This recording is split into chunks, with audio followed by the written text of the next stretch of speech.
FYI, it's already live streaming. Oh, okay. And the mics are on.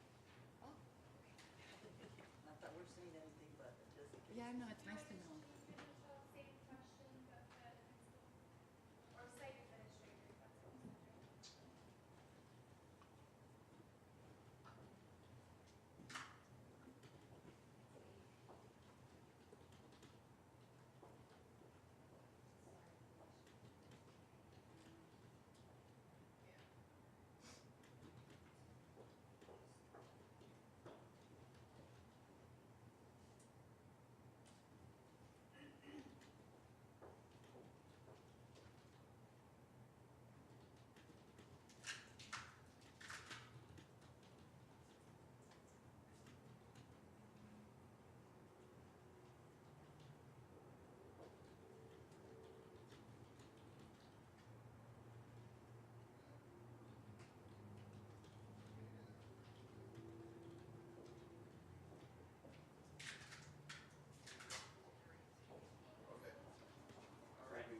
All right, keep it down out there. You guys are a little rowdy. Like, it's already being live streamed. That's okay. I don't care. When have I repaired? Just in case you start out with your comments. Huh? Just in case other comments are made. The comments? I'm gonna get Dr. Stegman on. Uh-oh. Is that for us or someone else? Uh-oh. Got a little bit of a nap. Burst of energy. Good afternoon. Good afternoon. Evening already. Let's start at 5. Me? Doesn't evening start at 5? My evening? Oh, I have no idea. No, I have no idea.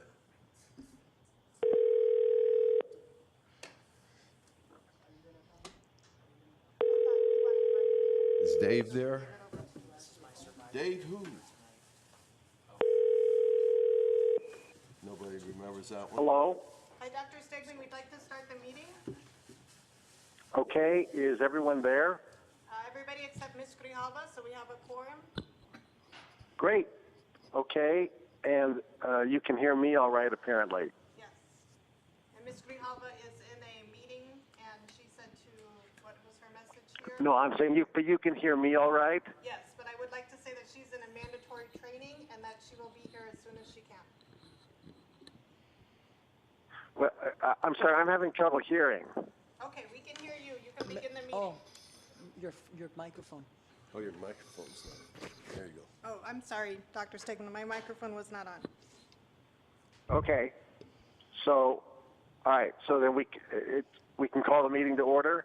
Attendance. Yes, so your email indicated that you wanted to be in charge of that Yeah. portion of the meeting. Attendance first. Yeah. Would So you like I to- will call the meeting to order, and We need attendance. please call the roll, whoever is running this meeting, with Okay. the staff. Ms. Foster? Yes? Mr. Hicks? Yes. Ms. Sedgwick? Yes? Dr. Stegman? Yes. So before turning the meeting over to the clerk, since I'm not able to be there, I wanted to entertain a motion to postpone the budget update. I think that was item number 4 to next week because of the late posting of the presentation to the web. So moved? I'll second. Is there any discussion of that? Actually, Dr. Oh, actually, can we do that? Yeah, sure. Actually, I'd like So- to, if I could have a friendly amendment to also postpone 10 and 15, because those were the 3 items.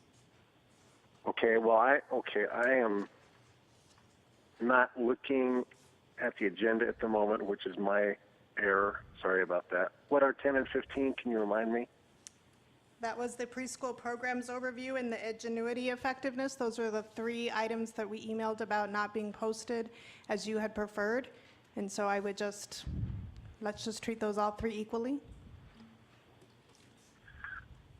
Okay, well, I had not heard any comment before the meeting about postponing those, but that's so I would rather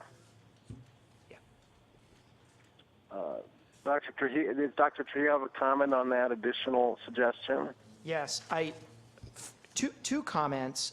Number one, for the length of tonight's agenda items, in order to give the board an opportunity to do its best work without going deep into the night, once we get into open, at the superintendent's request, I will be making a request of Ms. Foster to postpone 3 or 4 items. Outside of that request, I would comment that item number 15, we have learned, does feature visitors traveling in from Phoenix.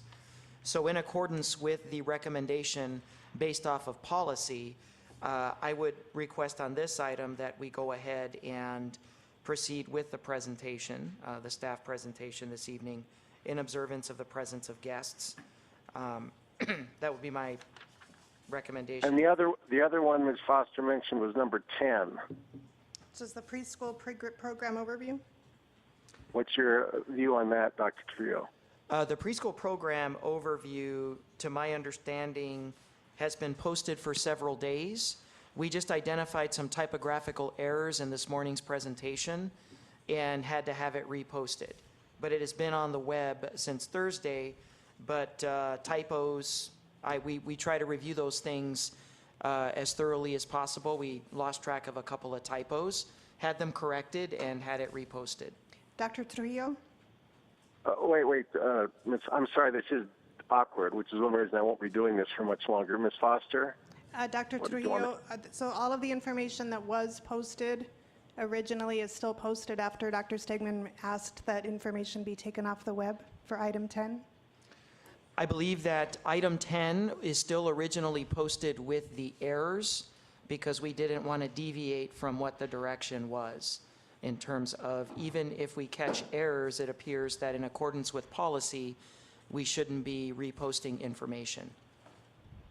Right. Well, we had quite a bit of email today about this. My view is that it would probably be consistent with policy simply to correct typographical errors, but I agree that the literal reading of policy would prevent that. In any case, the situation does not seem to warrant postponing that item for that reason, and so I will stick with my original motion to postpone only item 4, and then of course board members can make additional motions if they want to after we vote on that one postponement. Is there any additional discussion on this item? Okay, well then maybe since I'm not there, how about a roll call vote? Ms. Foster? No? Mr. Hicks? Yes. Ms. Sedgwick? Yes? Dr. Stegeman? Yes. So that passes 3-1 with Ms. Grijalva absent. Are there any other motions about changing the agenda at this time? Dr. Trujillo? Yes, members of the governing board, I just want to provide as detailed clarification as I possibly can on number 4. Number 4 has been tabled several times since December. It is the same budget expenditure update that keeps getting bumped from board meetings going long since December. It has to continually be updated. So that's point number 1. Our staff was ready to go in the December 12th board meeting. Number 2, that if the board seeks to establish and memorialize in policy the mandate or the directive that all presentation materials be ready a full 7 days in advance, we'll need to know, number 1, by vote and direct vote from the board as an adjustment to policy, and whether that would be 7 business days or 7 calendar days. Right now, the current policy allows for up to 24 hours before the board meeting, and I understand that there are some concerns about that, but our staff was following direction given from me, as I did receive some concerns over the weekend, so I halted our staff from posting the presentation on Monday morning, which would have been in observance of the 24 hours before the staff meeting. Mr. Ross? Oh, I was just going to note, since that issue has not been on the agenda, that I would advise the board not to discuss it further in terms of policy change on that tonight, at least. But it Right. isn't- So I would say that everything Dr. Trio said made sense. This item has been punted a couple of times already. It was not this morning posted on the web. I understand that the posting might have been identical to a posting that occurred in December, but my view was that a literal reading of policy, even a generous reading of policy, suggested that this should be postponed at this time. Obviously, if the board wanted to make policy changes, then we have a process for doing that, and we haven't done that yet. So as it stands, we have postponed that item for 1 week, and hearing no further motions to change the agenda, I will now exercise my privilege under policy to turn the management of the meeting over to Ms. Foster. So you are in charge. All right, could I have a motion to move into exec, please? So moved. I'll second. All of those in favor, say aye. Aye. Aye. Here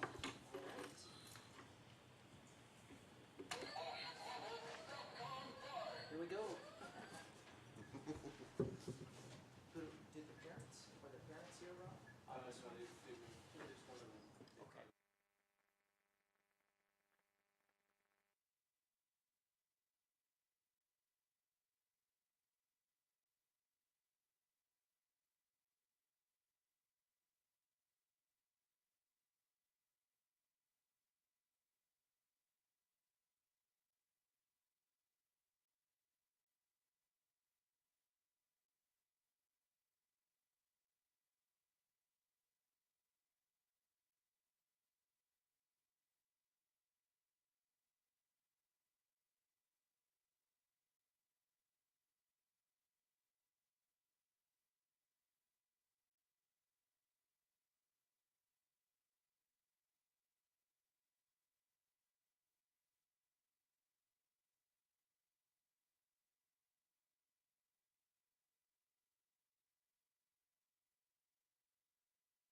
Hello?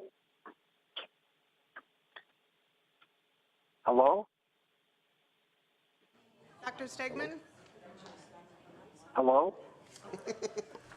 Dr. Stegman? Are we back in business? We are back. We're ready to begin. Very good. Okay, we'd like to call our open meeting to order. We're not. And we are going to begin with the Pledge of Allegiance. We have Mr. Pedro Garcia, who is a student at Tucson High. He's here to learn about the board this evening, and we just put him on the spot to ask him to lead us in the pledge, please. Thank you, Pedro.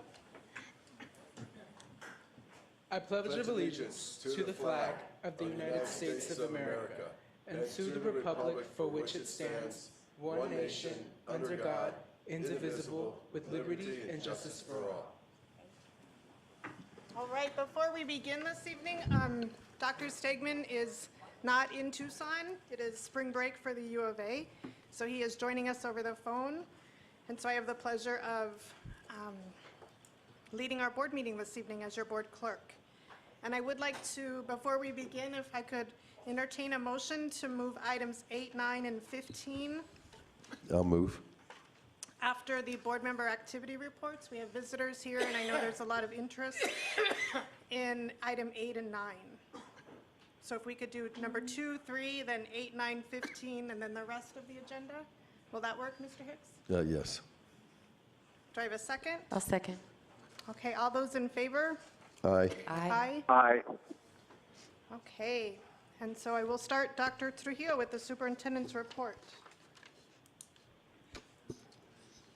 Good evening, Tucson Unified Community. Welcome back again, and thank you for joining us on this beautiful evening. I want to thank our Human Resources team under the leadership of Janet Rico Uhrig for an amazing job fair this weekend, and the wonderful event team of Catalina. Kudos to the Catalina team. They continue to do an amazing job, a wonderful job, hosting such large-scale events on behalf of our district, from Celebration of the Stars to the board retreat just a couple of weeks ago, to a job fair that saw 230 applicants in a single day, and the issuance of, I believe it's almost 40 letters of intent for this hiring season. Is an amazing job. So thank you to Human Resources. I had the opportunity to attend the job fair, and I was very impressed with the level of customer service that was rendered for all of our applicants, because we all know that the first measure of a district is usually that applicant's experience, that applicant's first experience with our staff member. I also had the opportunity to go to Tucson Bowl to attend the Bowl-In event for our East Side schools, a lot of our East Side schools holding a very exciting event on Saturday, trying to get kids, trying to sign kids and families up, celebrating all the wonderful things going on. Had some wonderful conversations with our teams from Santa Rita, from Soling Tom, from Steele, from Henry, all of our wonderful East Side schools. I also want to wish 2 schools the best of luck as they go for the A+ School of Excellence. I want to wish Mansfeld, Principal Sanchez and his staff, the best of luck as they have their audit, their inspection, and their visit coming up on the 25th of this month. And I want to wish Principal Mary Anderson of Fruchtendler as she leads her team through this process in the coming days. This could not be possible without the hard work of the operations team, who's done a wonderful job on both campuses, making sure that both campuses are spotless and represent the very, very best of the Tucson Unified School District.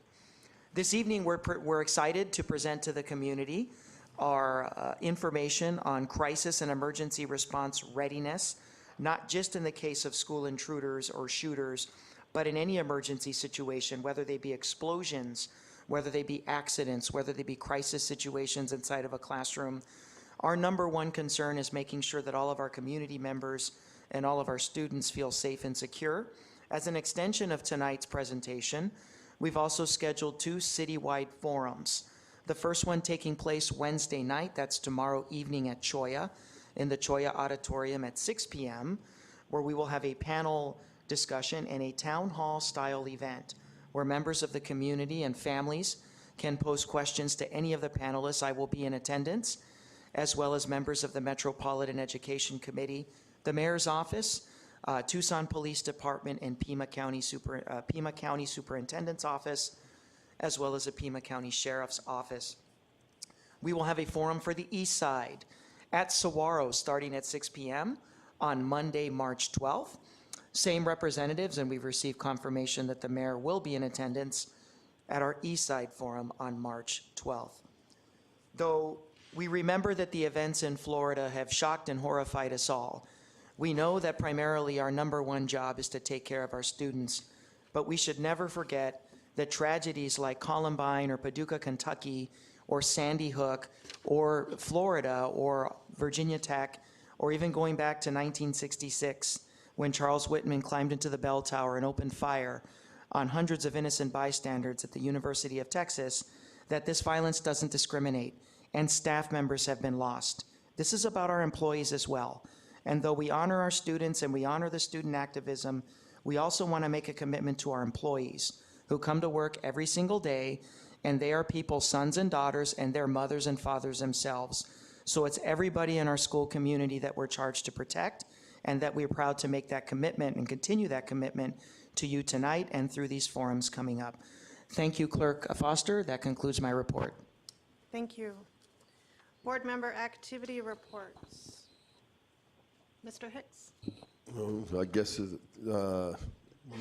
actually, it's been 2 weeks. I guess I do remember going over to, was it Borman we were at? Elizabeth Borman for an event there that was really cool. Borton, sorry. It was one of those. And then just going out to some of the other events that are out there. So we got some great things going on in TUSD. Right, Ms. Hedwig?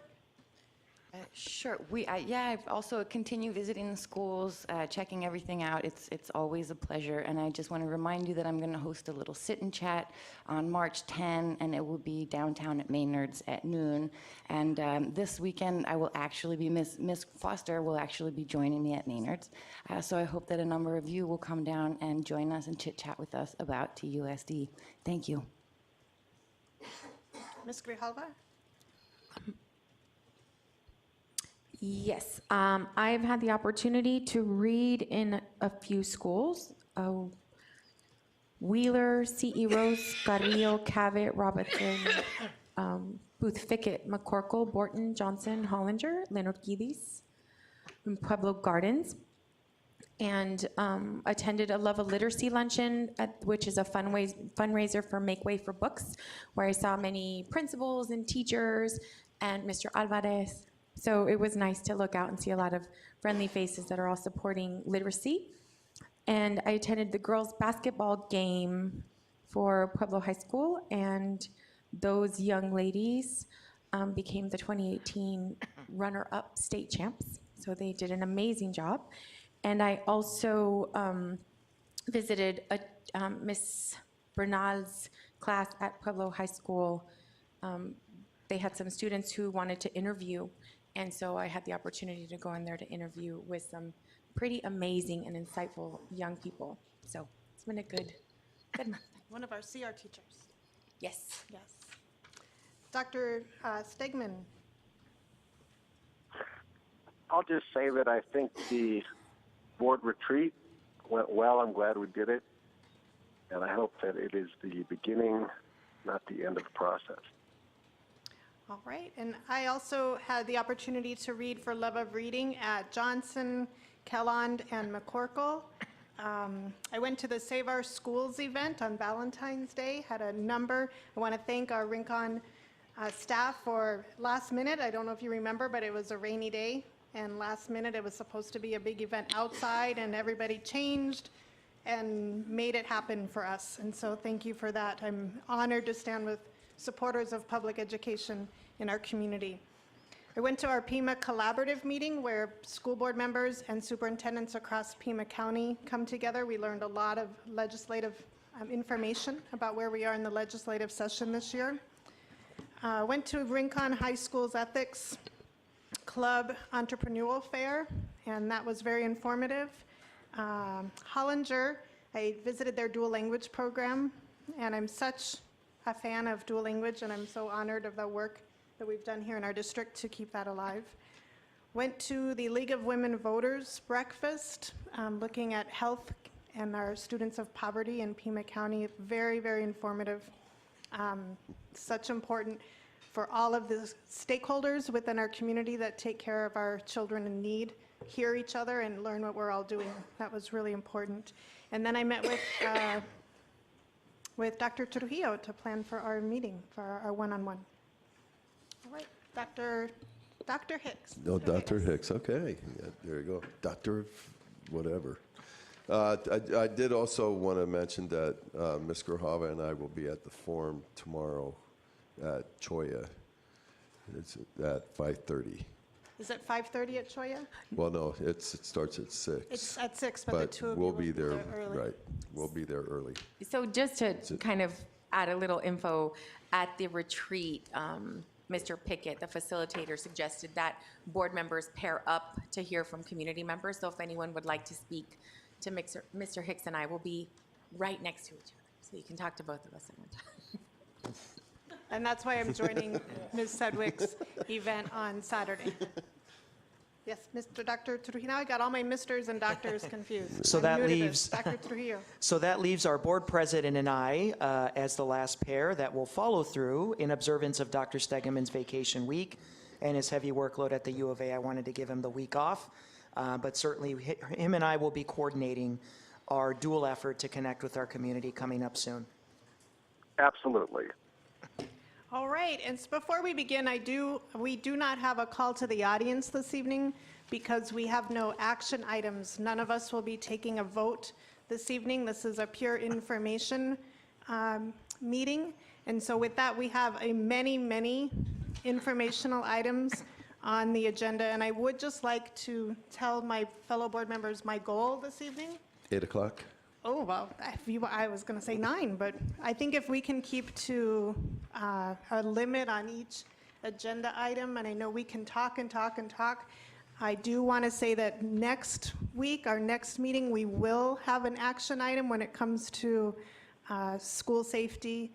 And so I think we can continue that conversation next week, if that might help us limit our conversation about that tonight. And so I am going to keep track of what time we're on each item, and I will hurry us along in the sake of meeting Mr. Hicks's goal of 8 o'clock. That would be promise. wonderful. So I if promise to about a be 10-minute, if we can do 10 to 15 tops for each item, I'm really going to push. So if I do limit our conversation, I hope you recognize it's in that spirit and not in ending conversation. With that, item number 8, Dr. Trujillo. Yes, thank you, Ms. Actually, Foster. Dr. Trujillo, I should say one other thing. I'm sorry that we did remove item number 4 from the agenda, just so people know. Yes, item number 4 was removed at the initial convening of this meeting before we convened into exec. Great, thank you. Item number 8. Item number 8, yes, in response to community concerns and parent curiosity, staff and employee concerns as well, we wanted to bring in our Director for School Safety, Mr. Jeff Coleman, to present to you all of the emergency and crisis response measures in effect in our district and across our schools.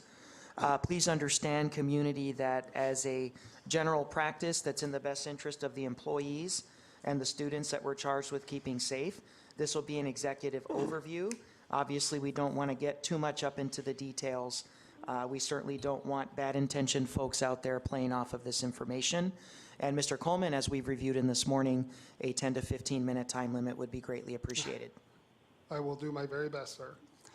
Board Clerk Foster, members of the board, Dr. Trujillo, Legal Counsel Ross, I appreciate the opportunity that you're giving me to talk a little bit about emergency planning and preparedness and the good work that the Department of School Safety and in particular my emergency management unit has done in this area in the last 3 years, so thank you. So here we go. I just want to talk a little bit about the role of school safety since we took over this function in school year 15-16. Talk a little bit about our plans and upgrades done to the schools to make them safer, and talk to you a little bit about the drills and training that we've completed in this 17-18 school year.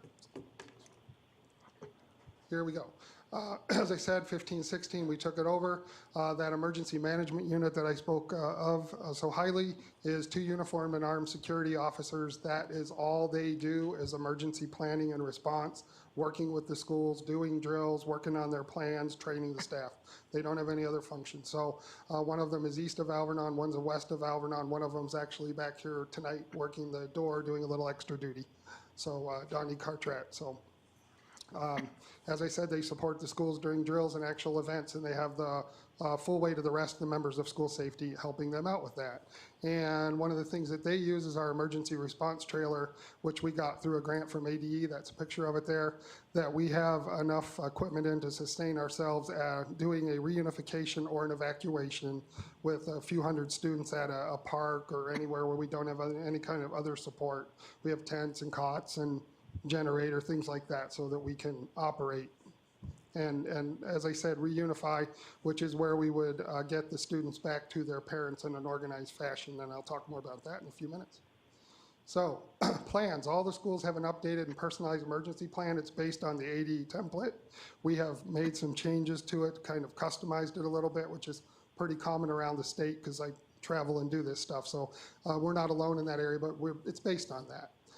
We have, all the schools have designated reunification sites, which you can also think of as evacuation sites, for where they will walk to if there's an emergency where they need to leave the school right away. We don't have the benefit of waiting for buses. Think when the fire captain walks in the front door and says, the tanker truck turned over outside, you need to go now. So we have a place to walk to in each direction, and also bus sites. So here's about reunification. We have a central 1010 support team of a dozen individuals that can come and give us that administrative clerical support so that we can get a reunification done in a timely manner. Whether we're at a park or wherever, we can hook up, get in synergy, and get those kids back to their parents. One thing that we have learned since I've been doing this is we've done a few reunifications. Parents will be very patient in an emergency, but they do expect the line to move. They expect things to get done. They expect to get their kids back. So this team allows us to do that. They come and give us all that support, so we're not just working with an office manager or a principal and us. So that's what that's about. So. All right, training 15-16. When we took over, every district school staff was trained in the new procedures. Since then, it's been an ongoing thing. We have done PD at 65 schools this year, where we've gone over emergency planning and procedures, mostly teaching off of this classroom guide, which I'll talk about in a few minutes. So site-based training stresses quickly locking down classrooms and remaining in place. That's the way we're doing it, keeping people in place, locking down. That's our philosophy. Even in the event of a fire alarm, unless there's evidence of a fire, and we teach them that. If the fire alarm goes off during an emergency drill, a lockdown drill, they stay in place. And we're also constantly looking at real-world situations, things that have happened, and ways that we need to adapt our training. And I think we're aware that we had to adapt some training based on what the tragedy in Parkland a few weeks ago, because that was even a little bit different. No bad acts happened prior to the fire alarm being pulled. So. Okay. We also do basic training in emergency preparedness for all the campus monitors. It's part of a 4-hour basic training that they go through with us. And then we make every effort to get all of our staff through regular PD. Probably the most significant is the seminars from lessons learned from previous mass casualty incidents. The last one we went to was actually not a school, but they still brought back a lot of really valuable information about responding to these things. It was in Phoenix on the Pulse nightclub tragedy. And it was, again, it was commanders traveling from the fire and police departments from Orlando talking about this is what we learned and what we could have done better. So I send folks to that so that we have the latest. So. Okay, minimum of 2 drills a year are required by board policy. These can be hard or soft lockdowns, which are on this card. Think of a hard as a full when somebody might be on the campus that's not supposed to be there. An act of violence on the campus, a soft lockdown more when something might be going on in the neighborhood or something of that nature, police activity in the neighborhood. So they can also do off-site evacuations, reverse evacuations, which is getting everybody that's outside inside, or shelter in place, which is really that weather or chemical, that tanker truck I talked about flipping over, that's a shelter in place. So you shut down HVAC systems and things like that, so you don't want to bring the bad stuff inside. So this year to date, we've done 110 drills district-wide with emergency management, have been present at and offered a critique at 84 of those. And what I mean by a critique is they do an immediate debriefing right after the drill with the administration and talk about what we saw, what they saw, what went really well, and where our opportunities for improvement are. So we do that right away, fresh on everybody's mind, and learn from what went wrong and right. So highlights for this year. We've had some fun. We did a reverse evacuation at Tucson High during a lunch period. They're also going to do one in a couple of weeks during a passing period, and these are high-risk times. Needless to say, everybody's outside, so it's about the time it takes to get them all back inside and shelter. We also did, this was the fun one, we did an off-site evacuation drill with the Brickta Infant and Early Learning Center. I learned a lot that day. You know, until you move from 4 months to 4 years, you move them all down the street to a park. It's a challenge. So. But it was great. We did that along with the police department helping us on that one. And then I mentioned that reunification team. We're going to do a drill at Carrillo Elementary coming up on March 16th, or with Carrillo Elementary. We'll be going to the convention center, the Leo Rich Theater, and going through a mock reunification using Pueblo drama students as the parents. So they get to do what they do and be upset or whatever, hopefully, and challenge us. So. Okay, on the prevention side, we've instituted single point of entry to schools. I'll tell you right now, that's not an easy job. It's an ongoing, constant task of maintenance. Some schools are better equipped for it, better set up for it than others.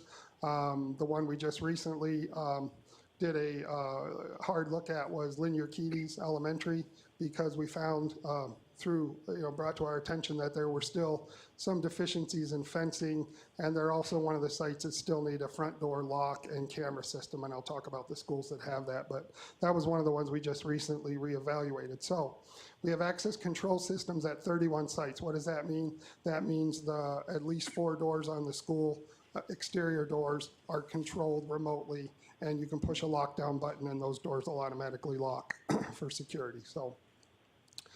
And then we also have 37 sites that have the intercom systems at the front door. What that is an intercom and a camera, so that the front office can talk to whoever wants to come in before they buzz them in and identify them. So we have that at 37. 2 more are underway right now, are being worked on. The lockdown panic buttons, there are 63 of those. Included in those are those 31 that have access control, because that lockdown button does that. It locks those doors, and it also notifies our office so that we can call 911, whatever law enforcement agency we need to get a hold of, and we dispatch on it too. So those other 30 or so that don't have access control, what that button does is just gives a automated lockdown message. So it's one less thing on the plate of the administrator who's trying to accomplish all the lockdown. They don't have to sit there at the intercom and tell everybody what's going on. That step's done electronically. So that's what, and also notifies us. We made sure we've updated these. They've been around for years, but they're the yellow emergency classroom guide that have all those major drills that I spoke about on and how to accomplish them, with the lockdowns on one side in a little bigger type so that everybody can see and follow it. Got those distributed for every classroom. Pima County helped us with that in a grant. And also, you may have seen when you're out there traveling the schools, you may have seen these magnets that we've got also through a grant. And what those do is allow us to, again, we're talking about speed and a lockdown. So we're keeping those doors locked all day long. This is covering the strike plate and the door latch. So all they have to do when a lockdown is called is pull this off. And the door goes shut and it's locked. We had an intruder on a campus at an elementary school in October. He didn't intend any evil intent that we could tell, but he came into the school. They did the hard lockdown. They pulled these, and he tried 3 classroom doors. We really don't know what he was up to, but he pulled 3 classroom doors, and they were already all locked. And he was already coming in the front door, so that's how quick they got it done. So. Okay, threat assessment and response, we actively investigate them now. We do timely investigations. We work with law enforcement regardless of the hour of the day. We visit the home of the person who made the threat once we identify it. Sometimes law enforcement's not ready to go when we are. We'll go alone. So that's what we do. So we work real closely with the school administrators through the night as need be. A lot of them can tell you they get those calls. And so that we keep them up to date on what's going on, what we've learned, and so they can take the appropriate action. We will put a armed school safety officer on a campus for a minimum of 2 days after school's been threatened. Regardless of what's going on with the offender, if they're in custody or whatever, we're still gonna have that presence and be there on the school. We investigate, our investigative steps are documented in our own records keeping system, so it's not, we don't just put it in an email or memo or whatever. We have regular reports. We work with communications and leadership to send out parent links, and you've probably all seen those on these situations. So we'll put them out the night before if it's early enough, and then again in the morning, but we always do it in the morning, 6:30, so that they know the status of the threat and they can make a decision about what they personally need to do for that day based on that threat. So we continue to train staff in our electronic risk assessment. We'll talk about that in a few minutes. And that's that formal written threat assessment protocol. It's in the final draft right now. So that new threat assessment protocol, I believe you have a copy of it. It's based on AD model. We put some modifications in it, just like the plan. The biggest modification we made was numerically scoring the threat level to make it a little bit more clear where you're standing. This has been in development for months. It was prior to the tragedy in Parkland, so it's not knee-jerk reaction. It's not a document we put together in the last few weeks. We've been working on it for quite a while. So we're training school safety right now, and we'll roll that out to the administrators soon. So what it basically does is it addresses unknown perpetrator threats, which is, truthfully, is probably more than not. And these are the internet threats and things like that where we don't know who did it. Or another real common unknown one is the writing on the bathroom wall. I'm going to shoot up the school tomorrow. I'm going to blow up the school tomorrow, whatever. So transient threats, which we can take care of at a school level with an administrator, school safety, a director. And those are expressions of anger, frustration, often intended as a joke. More often than not, a younger child that doesn't have the capability, access to weapons, you name it. They just get mad and say, I'm going to bring a gun here tomorrow and shoot everybody, kind of thing. And those things happen. So the ones where the protocol is really all about is the substantive threats, which is where somebody has a plan. They've drawn a diagram of the school. They have a kill list, you name it. Those kind of things where they're very, very detailed and very set on what they're doing. And that is when we would use that protocol. This just gives you what pages those are on, what pages each one of these things are. Transient threat is done with just a one-page report closeout so that we've documented it, the steps that we took, why we determined it was that level of threat, and that's on the last page of the evaluation.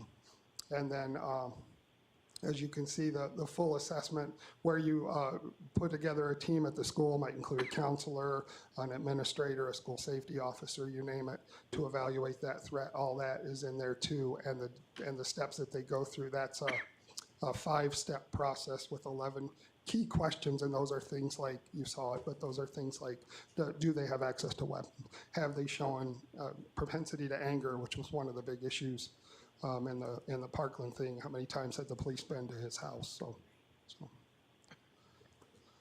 All right. And then it's categorized, the threat is categorized, as I said, numerically as low, medium, or high risk. And then there are suggested school response protocols on pages 12 to 14, what we should do or what we should do to prevent anything from happening. So those those things include things like daily bag checks, checking in every morning, a number of things. So. Okay. I don't know if I made my time, but I'm done with that part. You know what? It was actually right on. Right on. Great job. Thank you. Thank you. Are there any questions, board members? Mr. Hicks. I just have a couple. On your drills, you Yes, sir. indicated that on March 16th, you're going to have the reunification drill. That's correct, at the TCC. in Is the that Leo not a Rich grading Theater. day? It is. We're doing it in the afternoon once the school's all done. And it's only involving the office manager and the principal, and then those 12 staff. I think we're actually going to have like 10 of them. A few of them are off that day. The staff. So go ahead. Not the students, I'm sorry, yeah. This Okay. drill it's a mock reunification drill, so it means the kids won't be there.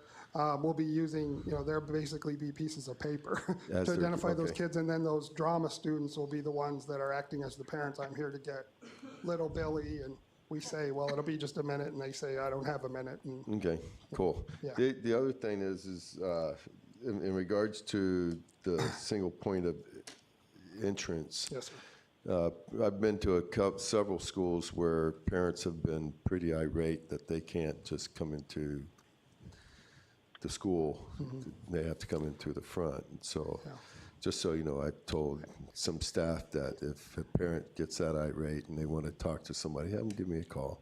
Absolutely, I and don't they have a can call me problem. too, and what I tell them in the nicest way I can is, the bottom line is security is not convenient. Yeah, well, I And we won't tell have to them in make the nicest trade-offs. way that I Yeah. can, so. Yeah.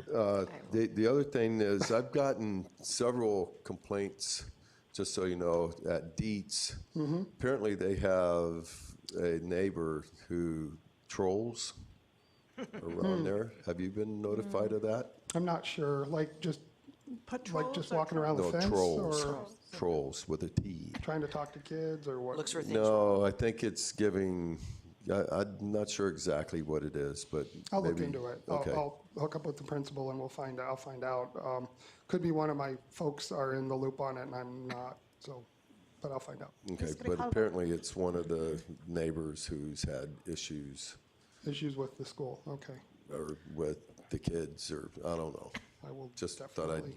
bring that out. We'll definitely find Ms. out. Grijalva? Thank you. Yeah, Yes. I'm wondering, I know that Dr. Trujillo and I spoke about this, but are you currently doing an assessment of all of the schools that don't have like the keyless entry points and Yeah. buzzers and cameras? Because as I've had an opportunity to visit a lot of campuses, and not everyone has that kind of security. Absolutely, you're right, and you saw, it's about half Right. that have that front door system, not even quite half.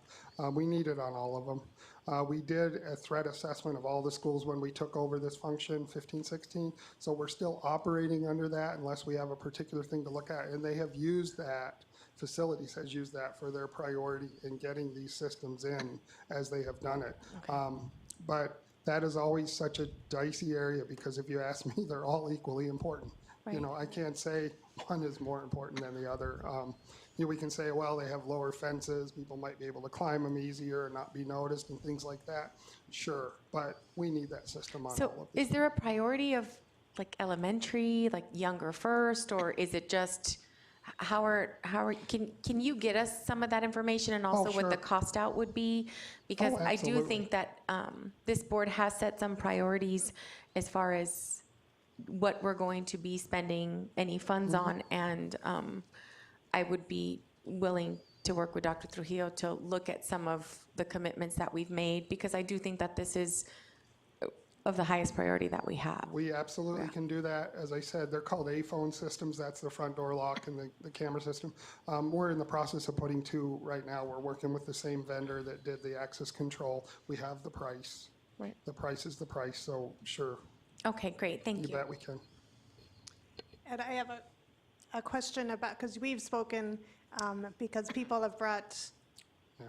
threats that they see online in social media to my attention, Right. and I go, wait, how do we, I'd like our community to understand when they see a threat on social media, or when they Right. see something that concerns them on social media, they need to know how to get that information to the authorities ASAP. Could you Right. cover I sure have. what I to do actually with have a that? couple slides on it for tomorrow night's Okay. presentation, but I didn't put it here. But we have a couple of different methods. We have the non-emergency lines for law enforcement.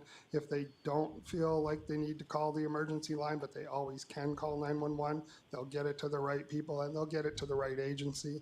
And a lot of times people notify us, and that's fine. The first thing we're going to do is call law enforcement anyway and assign someone to it, so they can call our dispatch number, and they can also use our tip line, and we have that.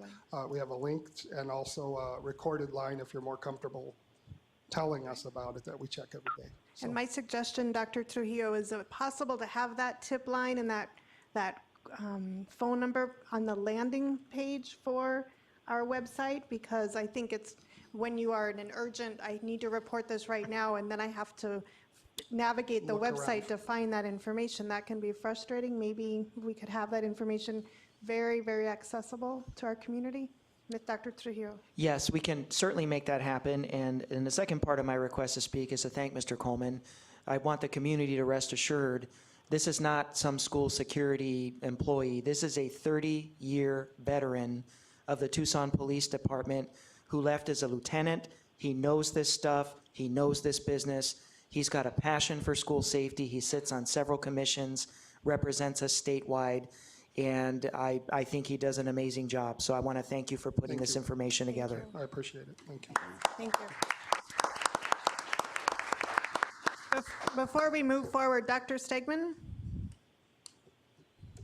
Oh, no, that was very good. I have no question. Right, but I would like to say, when I have not been at a board meeting, what I found helpful was I sent a text to let somebody know up here that I had a question or a comment. Feel free to send me a text to say, like raising your hand, because I'm not going to stop each time to call on you, but if you send me a text, I will make sure that you are included. Great, thank you. Okay, thank you. And I do have another request to move item 6 up after number 15, because we have a group of teachers here as well. Could our board entertain that motion as well? So move. I'll second. Number 6 up after number 15. All those in favor? Aye. Aye. Aye. Okay, thank you. Number 9, this is school safety and guns in TUSD, requested by Board Member Rachel Sedgwick. Ms. Sedgwick? Thank you. So I made this request because I also received a number of inquiries from community members. They were asking about our policy of guns on campus, and so I decided to look through our policy a little bit, and I noticed that there seems to be some difference between policy JICI and what's provided in the Guide for Student Rights and Responsibilities, and I think our legal counsel brought it to our attention also that the statute that governs this matter also has different language, and so I thought I would bring this matter forward for the board's consideration. Maybe we can go ahead and potentially for next week, or put this policy into the process of revising and updating because it hasn't been considered. If you scroll down, it'll tell us exactly, but I believe it was 2010. 13. Thank you. All Well, right, it looks like it was reviewed in 2013 by the superintendent, but actually before that, it doesn't look like the board looked at it since 2010. And so the world has changed a good bit since 2010. Our policy has certainly changed a great deal as well. And so I thought that this would be an ideal time for us to bring up the issue of policy JICI. Okay. So, Mr. Ross, would you be able to review that for us and include that on an upcoming meeting so we can look at this revision, or look at revising this so it's updated? I would be happy to, and I know that there's a host of policies that the school district has regarding weapons and firearms. There are some areas that can be tightened up so that the language is consistent with each one. But we have policies regarding students and weapons, students and firearms. We have policies regarding employees and also visitors to the campus, and it would make sense to have all of those using common language. And there also is some Arizona law in that in our policies are compliant with the law, but it'd be nice, I think it's a good idea to have all those with consistent language. So those could come together as a package? That's always my preference, is when there's It is one your theme preference? Okay. of a group of policies that they come as a package. All right. Now, we also are working on student rights and responsibilities, so we'd want to make sure that it's kind of fitting into that process as well. Don't want to have one in front of the other and then have to go back and change definitely student rights and responsibilities, because that's a big deal to get that done. So we want to make sure the horse is in front of the cart on that. Okay. Thank you. Ms. Grijalva? So currently, just so for the community, because we've had some conversation nationally and locally where, do we want our teachers to have firearms on our campuses? Currently, our policy restricts that. Is that correct for anybody? Well, our policies restrict anyone from having firearms on campus. The only exceptions to that are law enforcement, and in some circumstances with specific permission from the superintendent or administrator in limited circumstances, such as gun safety courses. Okay. But it's pretty limited. So I just wanted to make sure that the community heard that, and that any changes to that policy would have to be approved by this board.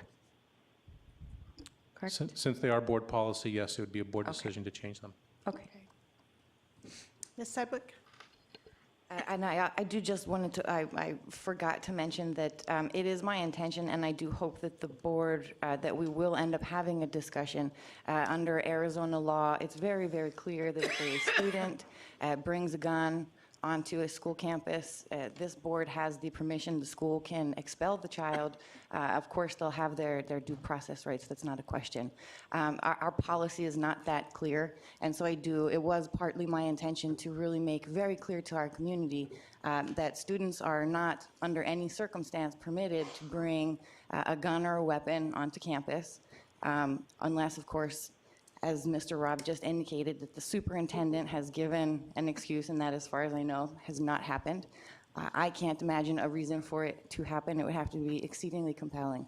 But it was partly my intention to assure our community that guns are not welcome on TUSD campus and under Arizona law and our policy.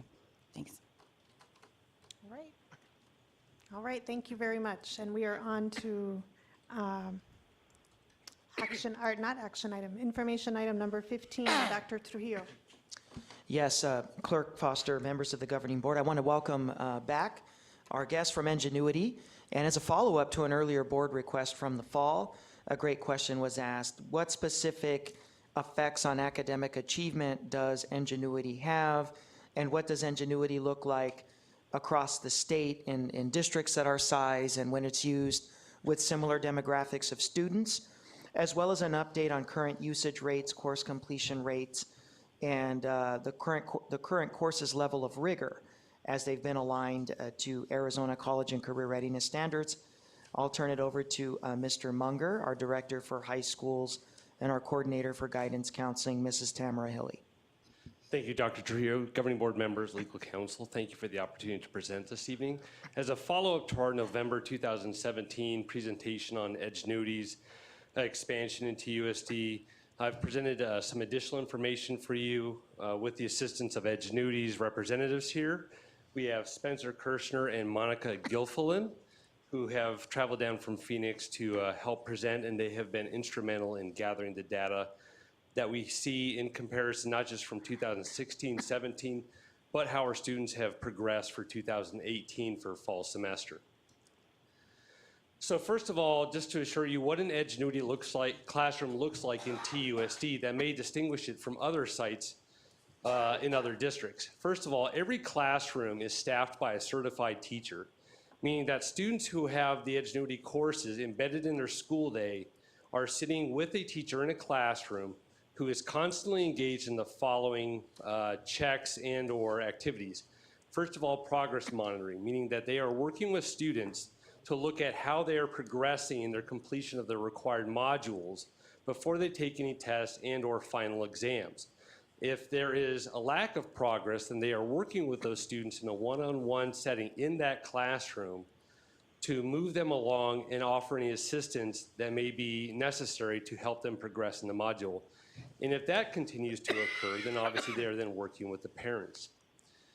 As they are progressing through the modules, they are checking for completion as well as checking for notes prior to the testing and or retesting that goes along with any unit exam or any final exam. And that has been a feature that has really come about this year, is that prior to the student retesting, they are actually looking for students to go back, correct mistakes, look at what they did incorrectly, and to take notes actively to make sure that they are able to avoid the mistakes that they had previously experienced. Again, it is in a supervised classroom setting. The teacher is up walking around. They are working with students, engaging them, asking them questions. They also provide interventions when students don't make the progress, as I mentioned, and communicating home with parents if the students are not meeting their goals or if there are other concerns. In terms of how students have progressed this year, this data represents a reflection of first semester of fall 2017. And first of all, what you see is a list of the number of students and enrollments that fall into the 5 major areas that we see students taking courses in. First is elective courses, language arts, which again can represent 9th through 12th grade, math, again, algebra all the way up to other advanced courses, intermediate algebra and such, science courses and social studies. And again, you see the corresponding enrollments showing that in TUSD, the most significant areas we see students engaging in credit recovery is in ELA, or language arts, and in math. You see in the average days in course, the amount of time students are spending in completing one of those courses. And so in most cases, what you're seeing, it does take the vast majority of a semester before a student completes a course, meaning that this is not a course that they just complete over the weekend. This is something they spend a tremendous amount of time completing and meeting the modules.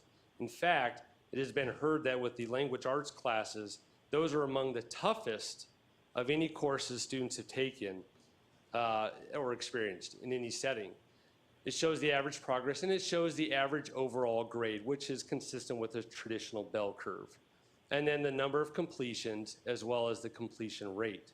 And so students, let's say, who are not necessarily able to complete the course within the requisite time, are then met with the teacher and establish a plan to help them either complete the course or move into a different course if this setting is not being productive for the student.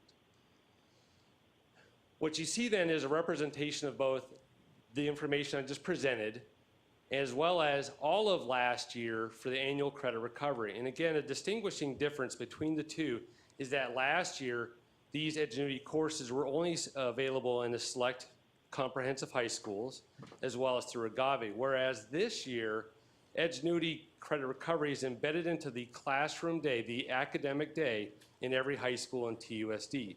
And that is to ensure that students are able to receive interventions with a certified teacher, are being monitored in their completion of the courses before they look at after-school enrollment and credit recovery.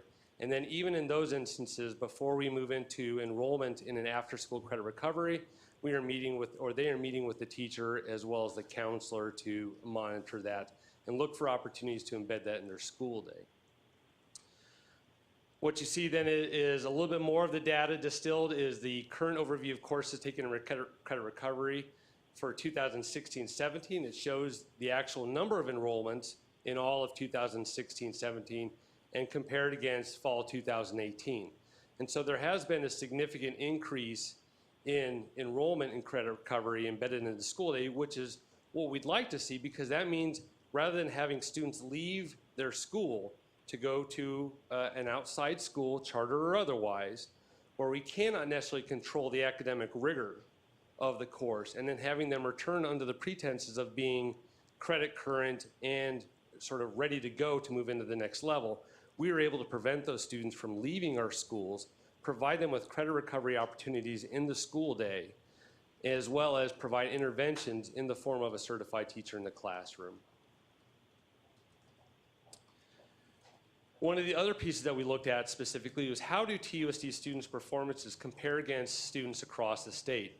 And so in this first case, this is the aggregated data for all of the state. And it shows on the y-axis the average overall grades, and on the x-axis the amount of time spent completing the course.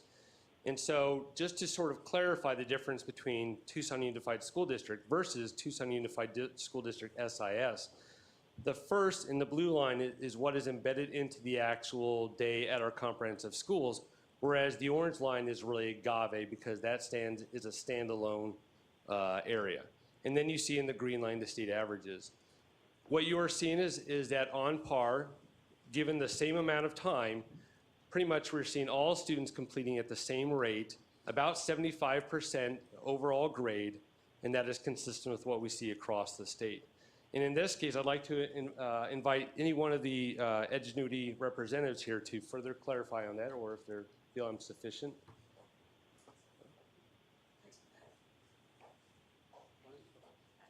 Members of the board, council, thank you for having us. We're so proud of this data, and we're here to answer questions for you. I think Matt did a really great job. Spencer wanted to just say a few things about what we're seeing inside of the schools as he delivers professional development across the district. All right, thank you. Board members, thank you for having us, and Dr. Trujillo must have stepped out. I would like to lay out for you, I'm here speaking to you as a professional development specialist with Edgenuity, but I'm also here speaking to you today as a very proud educator in the state of Arizona of 10 years. And what I'd like to do for you is I'd like to lay out quickly for you 4 bullet points of other ways that we can define success. The data's great. Matt did an excellent job defining that, but I'd like to define for you some other things that I've seen in buildings. 4 ways we can define success with this program. Number 1, teacher satisfaction. We have a lot of teachers in this campus that I've spoken to directly that love their opportunities in the job that they're doing with Edgenuity. And frankly, when I ask them, what if they asked you to go back to the regular environment, what would you do? A lot of teachers have the same response. I wouldn't be too comfortable with that. Number 2, you are currently meeting the needs of a lot of students in this district that were previously going unmet. Example number 1, there's a student at Maxwell right now with extreme anxiety and OCD, 5th grader, able to take content online. Robbins, you have students getting 8th grade algebra credit. Safford, unfortunately, we had a teacher pass away. We've been able to step in. University High School, these are students who are earning credits for college. We're able to offer them health and PE through Edgenuity so they can free up time in their schedule. Pueblo, teachers are blending so they have more flexibility. Okay. Yes. Okay. or were there, okay, let me stop. Questions on this? On the state data? I'm happy to share, happy to answer any questions about the data here, or any subsequent slides that Matt has. So I'll ask Spencer or Monica to then just present the additional information that follows up on the tail end.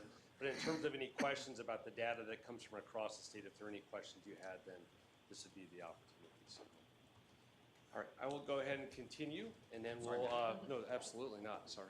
Well, but thank you for those Oh, yes, yes. anecdotes, And- because it and- helps us understand. Not to interrupt, they'll certainly come up in terms of the concluding slides and such. I also did a comparison about how TUSD students fare against some of our own in Tucson districts. And so what you see is the sites that are most demographically like, or sorry, the districts most demographically like TUSD. This is certainly not all of them, but I compared them to amphitheater schools, Sunnyside, a unified school district, and then our own. Just a quick point of clarification, what you see for the Sunnyside, that precipitous drop that occurs around 30 to 39 hours, that represents when they are completing the courses. So meaning that they have not continued beyond the 30 or 40 hours in their coursework. Whereas with amphitheater public schools and TUSD, again, you're seeing that most of our students are taking about the same amount of time, 60 plus hours. And in this case, our students are faring about 5% better in their overall performance on the courses than their academic peers in amphitheater. Now, mind you, that these courses are ABOR approved courses, meaning that they have to follow the same academic standards and guidelines that any other course does in the state. Here's a more distilled version of the data from Amphi, and again, you see the number of classes that are being offered, or sorry, the number of days that are spent in the course, the number of enrollments. You see it distilled down to initial credit, and then in TUSD's case, the initial credit would be at sites like Agave, where this is their format for educating. And then you see information on credit recovery and the number of enrollments, as well as the average grade earned by their peers in amphitheater. And again, what you're seeing is a fairly consistent performance between sites, with some areas our students outperforming the amphitheater students by a couple percent up to about 10%. I also compared them against the Vail Unified School District, and again, looking for any anomalies in time spent on courses, grades, or anything that would indicate that the rigor is not what it needs to be. In this case, again, we're seeing that the average students in Vail Unified School District are spending about the same amount of time on the course, and in this case, we are about 5% higher in performance than the Vail Unified School District peers in the same area. Pardon me. Also looked at how our students perform against other schools in Phoenix, looking at specifically Phoenix Union and Peoria Union. Again, looking for any anomalies in time spent on course, grades, or anything of that like. And in this case, what you see is Peoria Unified is spending about the same time as they all are. In this case, their average overall grade is 70%. And again, with Phoenix and TUSD, they're the closest, with about an average percentile, about 75 to 76% overall grade in the courses. And again, this is the aggregated total of all courses that are offered. Again, a distillation of the data down to a little bit more granular level for Phoenix Union, looking at the initial credit. What you'll see is a significant difference in enrollments. They have a greater online resource than what we have currently with Agave. And so this shows obviously a bit of a difference. But when we look at credit recovery, again, you'll see some areas where we are pretty much aligned in terms of our overall performance, despite differences in the quantity of number of enrollments. So next steps, before I bring Monica and Spencer back up, given the significant increase in access on site to these courses during the day credit recovery options, here are the next steps that we're committed to as part of our ongoing revision and review of Edgenuity. We are going to continue to revise the TUSD Edgenuity policy manual that was implemented this year across the district, working to ensure that it both supports the teachers' expectations as well as the teachers' needs to support the students, as well as the students themselves. And so that will actually come up in a subsequent presentation of the governing board, is what the actual policy manual looks like what recommendations for changes we are going to be instituting. I can tell you that Mrs. Hilly and I have gone out and met with staff. She was instrumental in introducing some immediate changes that were required to make sure that we were being consistent across the board and keeping up with the increased volume in courses based on the opening of sections across TUSD. We're also going to be providing additional pardon me, additional PD opportunities during the summer and fall to ensure that the Edgenuity teachers receive that ongoing professional development and guidance to make sure that the classrooms are as productive, rigorous as possible. And on that note, I'm going to invite both Monica and Spencer back up because they had just begun a wonderful review. Matt. You want some water? Matt. Oh, no thanks, sir. I appreciate it. I haven't opened it. You can feel free to continue where you left off. Some questions. Do you have questions for us? Any questions, board members? I thought you were going to present more. I'm sorry, I Sophie. messed up the flow earlier. That's I all right. apologize. That's It's all my right. first board meeting. You have to bear with me. Would you like me to continue? Yes. Okay. Absolutely. So we were talking about other ways in defining success. Number one is teacher satisfaction. Number two, meeting the needs of students that were previously going unmet. Talked about students at Maxwell, Robbins, Safford, UHS, Pueblo, Sechrist. Pueblo. You have a long-term sub.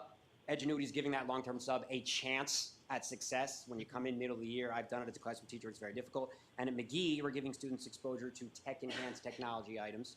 The third way we can define success, and this is coming from, I don't think he's here tonight, building a safe community and culture where kids are secure and respected and included. And this is coming from, if any of you are from Palo Verde High, Bruce Gillespie is a saint.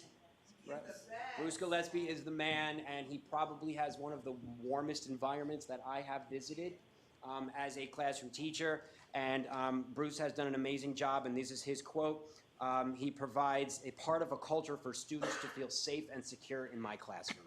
I think that says it all. And number four, last but not least, Matt spoke to this. Your students right now in this district are earning credits on Edgenuity with rigor. There are other programs out there. None of them can touch the rigor that Edgenuity has, and you rest your head on a pillow at night.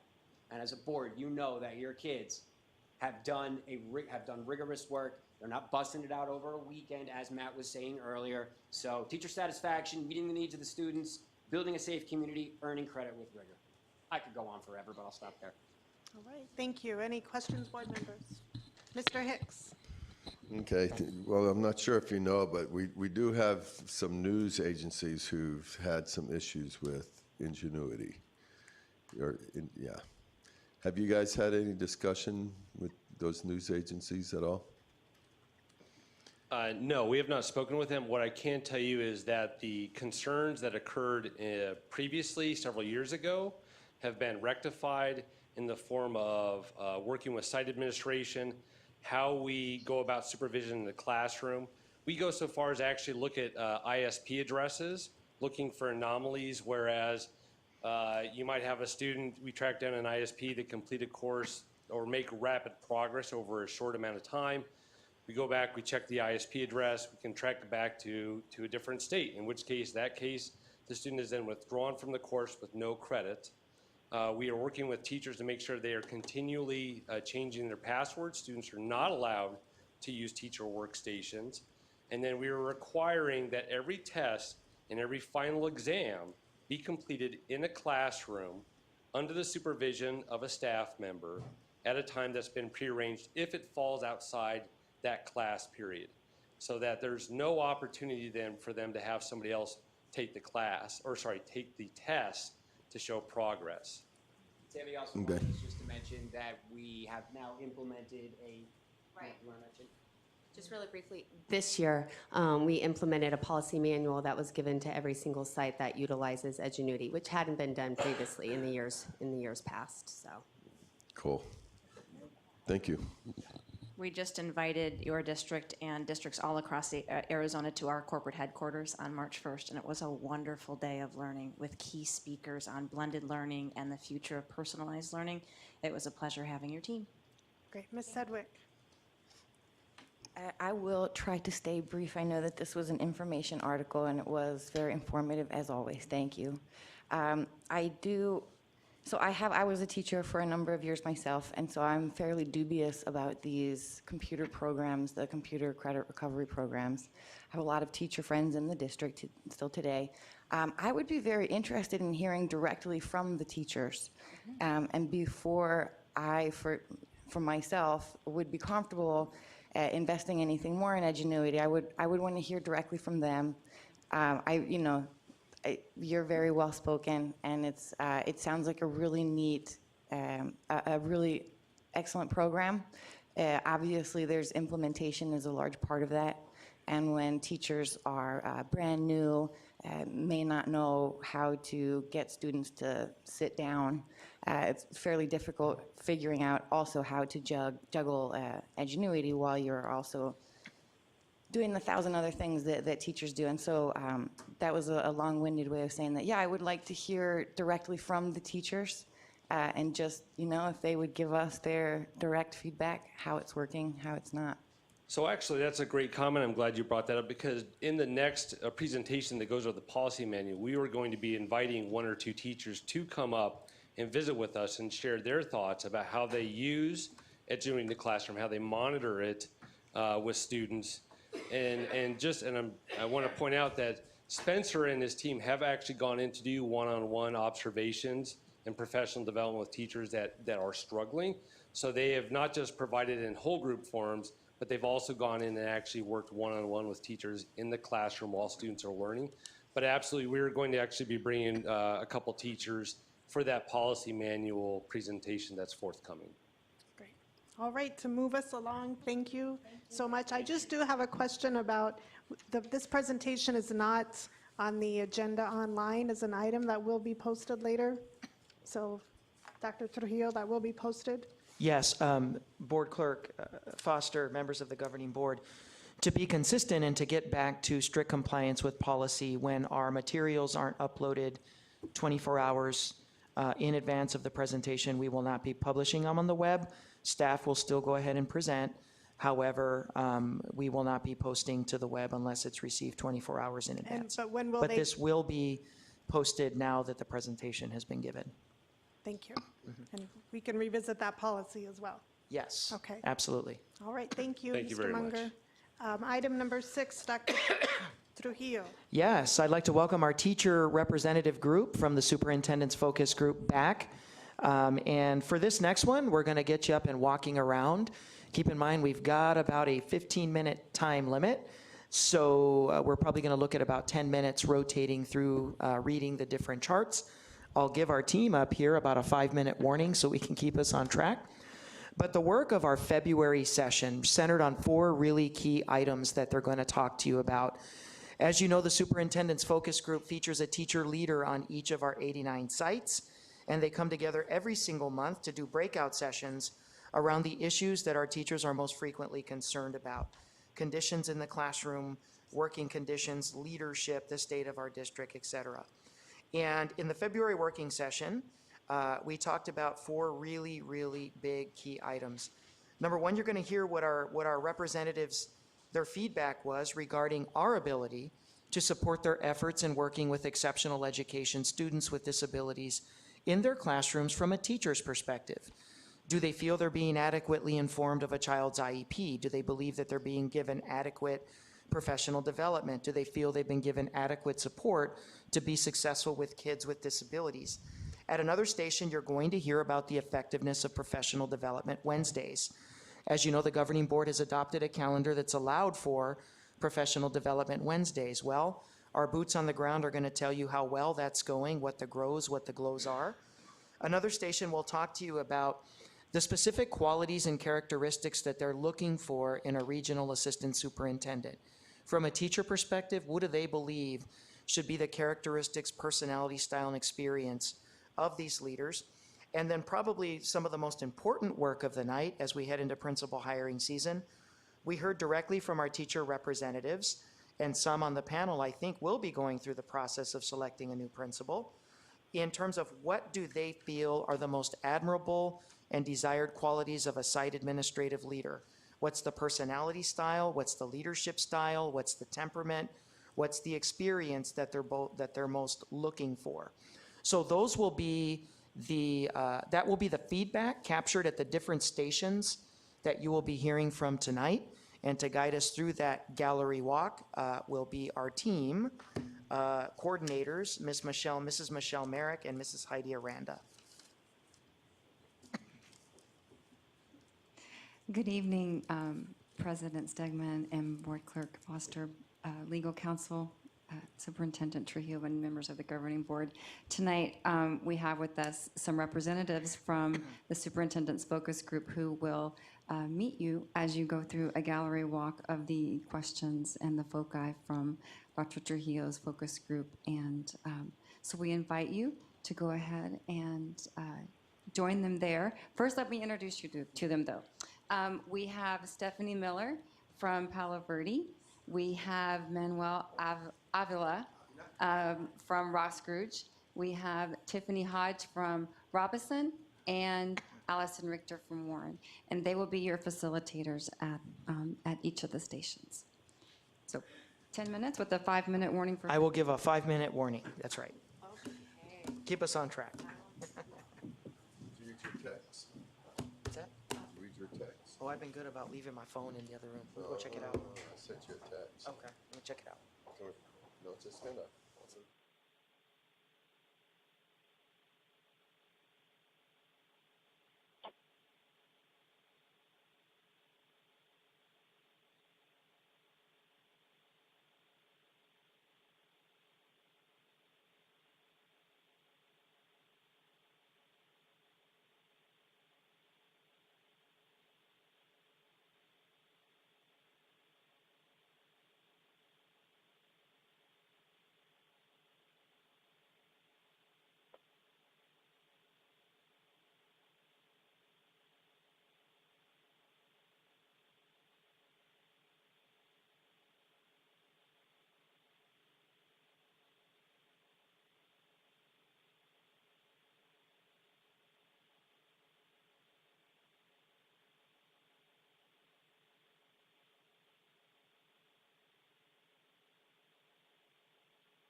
Oh, thank you. I appreciate that. Yeah.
Okay, ladies and gentlemen, this is the 2-minute warning. 2-minute warning if we can start making our way back to our seats.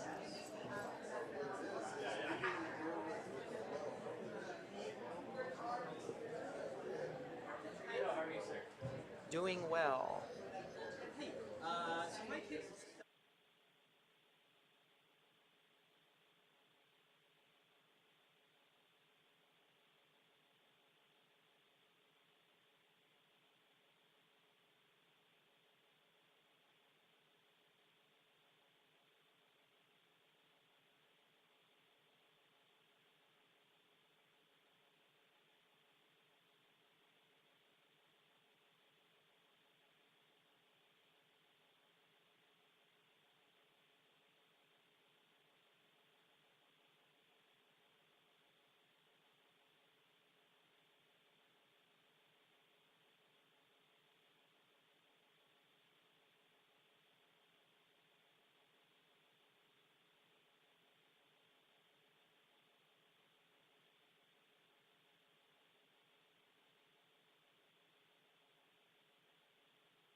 Okay, ladies and gentlemen, let's make our way back to seats. Board members, if we can have you rejoin us at the podium. I have not given any permission for anybody to go out.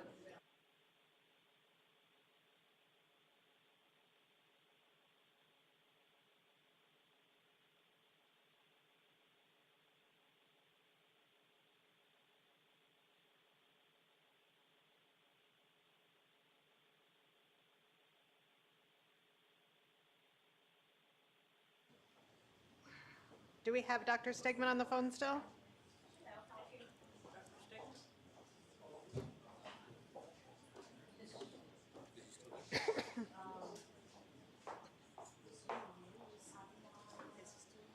I don't hear him. That would be great, thank you, because he didn't respond. It's still connected, but he didn't answer when. We're hanging up on you, Dr. Stegman, and we're calling you back.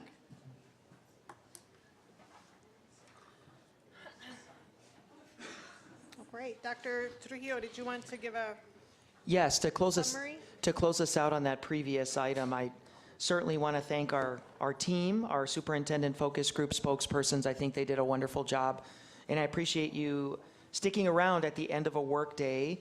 Yes. Thank you to our professional development coordinators who facilitated some wonderful interactive breakout sessions.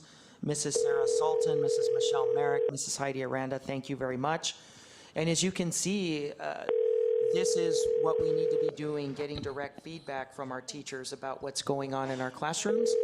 And so the board knows we will be using the information that the superintendent focus group teachers provided regarding the characteristics of effective site administrators and the characteristics of an effective regional assistant superintendent. Hello?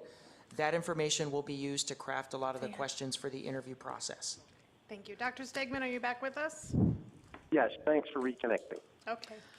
Thank you, Dr. Trujillo. Questions, board members? Dr. Trujillo, I'm hoping that we can get the copies of all of the comments, because every sort of facilitator at every spot had a list that had already been sort of compiled into a grid.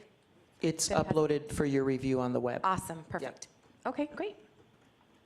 All right. And that's for you to review in more detail, and so Yeah. you'll know exactly where we're at. And as you can see, as with many districts, we struggle with exceptional ed. We have a large population. We recognize that, we celebrate that, and we listen to our teachers. Our teachers have expressed some concerns, and we want to do our best to set some goals around improved service to our classroom teachers that are working with our students with disabilities. All right. Okay, Thank you. Okay, thank you very much. Next item, number 5, Dr. Trujillo.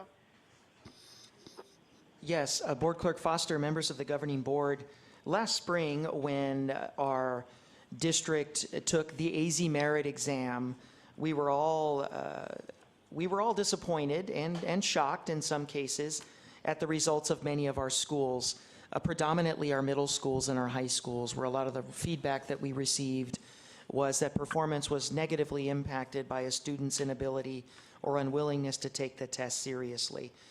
We had a lot of situations where specifically our 10th and 11th grade students who had already passed the ACT for college entrance quite simply did not take the AZ Merit, or they didn't give their best effort. That in accordance with a lot of our schools that genuinely struggled because they had a lot of students that were off target or weren't working at grade level with regard to mathematics or English language instruction.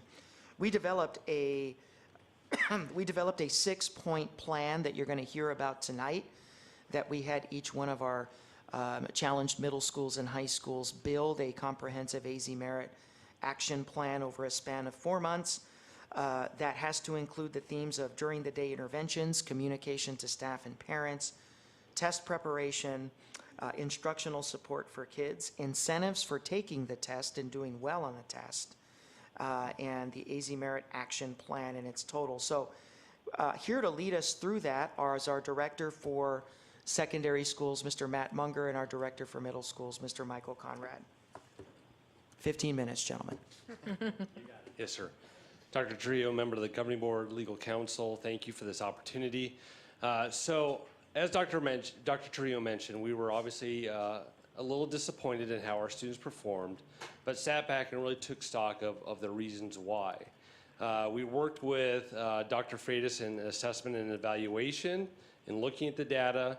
Dr. Freitas and her team did a great job in conducting site-by-site visits, meeting with each site's leadership team to review the data. And then Mr. Conrad and myself developed an AZ Merit action plan for sites. The template or guidelines for those sites to complete the plan is presented for you this evening and is on the screen. It notes each school's letter grade, their previous letter grade as provided by ADE, as well as how to identify students for support, what site action steps are required in completing an AZ Merit action plan. And in actuality, sites completed 2.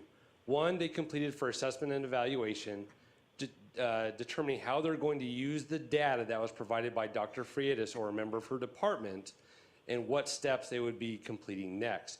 The second of which was completed by our principals for secondary schools. And if you could go and scroll down, sir. Okay, it speaks to the during the day interventions, which is one of the 5 facets in the action plan, is how sites are intervening with students who are either struggling learners and or who are rated as minimally proficient or partially proficient, and we're on the cusp of moving into a different label area by a margin of 1 to 2 questions. And in those cases, they were enrolled in a during the day section, either RTI if available, or sites also created a new section called TLS, which is a targeted learning session, and that was facilitated through Dr. Grijalva and the curriculum department, and it features at each site. And then sites looked at their current RTI classes, RTI being response to intervention, how many sections were offered at each, as well as any other sections that were supportive of students, such as AVID, which is advancement via individual determination, that they offered, and how they could supplement what they have on their site. Let's scroll down. Then again, lists the intervention step that's required, as well as how to support Tier 1 instruction, meaning that not just supporting teacher in the lesson plan process using different resources, but as well as going in and looking at the Tier 1 interventions that occur in classrooms every day to make sure that reteaching is occurring for students for concepts that aren't necessarily being proficient in at that time. If you could scroll down, please. In terms of, sorry, you scroll back up here, incentives, what we did is we did something rather unique. Not just sites using their PBIS matrices, positive behavior intervention and support system, meaning that how are they incentivizing students to take this test seriously? What Dr. Trujillo found out via his Superintendent Student Advisory Committee is that students didn't really know about the impact their AZ Merit scores would have on sites. And had they known that, they would have made a better effort at taking the question or the test seriously. Ms. Foster, people viewing online can't hear the meeting. Yeah, we have technical So- difficulties. I'm not sure if we want to see if that can get fixed, or? They're talking to Miguel now. Okay, all right. Would you like me to wait a few I don't minutes? know. Or? Okay. We'll have a record, right? And so they can Have a record upload of it it? later? Okay, great. Okay. Thanks.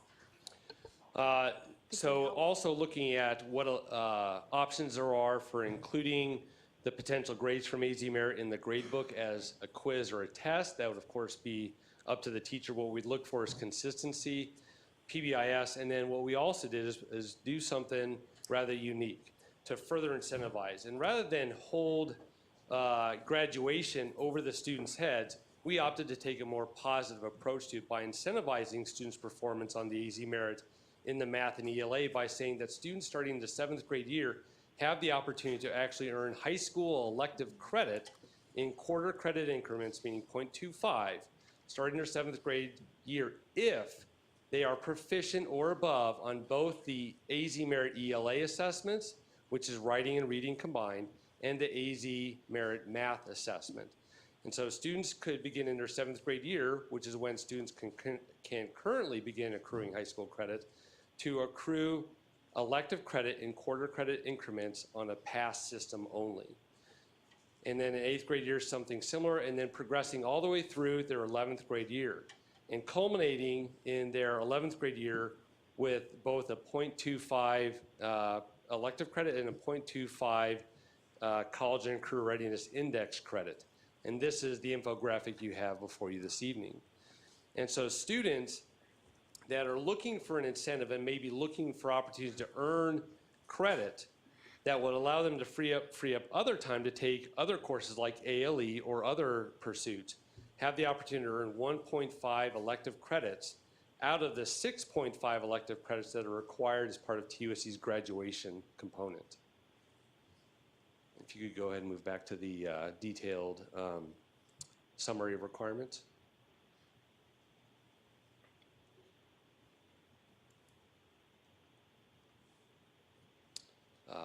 The first one, sorry, the guide.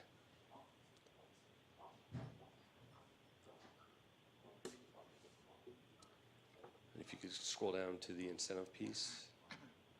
All right. And test preparation. I'm going to ask Mr. Conrad to step in and talk about test preparation.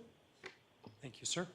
So one of the things that we knew we had to do was find an efficient way to get students knowledgeable and able to utilize the online testing format. Some of the feedback we had gotten was that sometimes the difference between students being proficient and students not being proficient, that kind of bubble level of students, is that difference came down not to their content knowledge and understanding, but it came down to were they able to interact in the online testing environment to show what it is they know. And so we knew that it was very important for us to focus part of our plan on the test preparation of the students at the various schools. And so each site developed a plan where they would utilize some of those online testing functions like School City, like Edgenuity, but also the Arizona Department of Education has practice tests available for AZ Merit. And so with that, there are equation editors when it comes to mathematics, and different inputs for the different types of test questions. And we wanted to get students as practiced as possible with that test preparation. And so each quarter moving up to our upcoming AZ Merit testing, all of our benchmark testing has been done on an online environment utilizing those same tools to get students ready for that. Let's go ahead and shift down to the next section. So when it comes to the overall AZ Merit action plans, we had created a series of phases for the schools to follow in order to collate their information, and get it disseminated, communicated out to everyone within their school site, to get it communicated out to students, most importantly, because they're the ones who are going to be taking these exams, but also out to their families so that they understand what these different pieces are. And so the first phase included having an action plan submitted to Dr. Freitas, and I do want to take a moment to highlight the strength and power of the work that Dr. Freitas did at all of our sites with this. She herself and her team went out to help make the principals, their administrative team, and teachers experts in how to look at data, particularly the data surrounding AZ Merit. With the state of Arizona going into this new grading structure and utilizing the test a little bit differently, there was initially a lot of confusion about the differences between how these school letter grades were created versus the school letter grades created under the Ames assessment. And so even our principals, who are educational specialists, spent a lot of time in this, learned a great deal from Dr. Freitas and her team. And so they were able to then take that and help educate all of their staff members to give them a better understanding about how the school grades were created and everything that went into that. So that was all under phase one. And then under phase two, the sites then created their infographics that kind of helped communicate out specifically what their plan was going to be for that. And all of that information then falls into these categories. Did you want to add something to that, Mr. Munger? So each of the areas that was on the infographic, if you can go and actually shift over to the detailed template.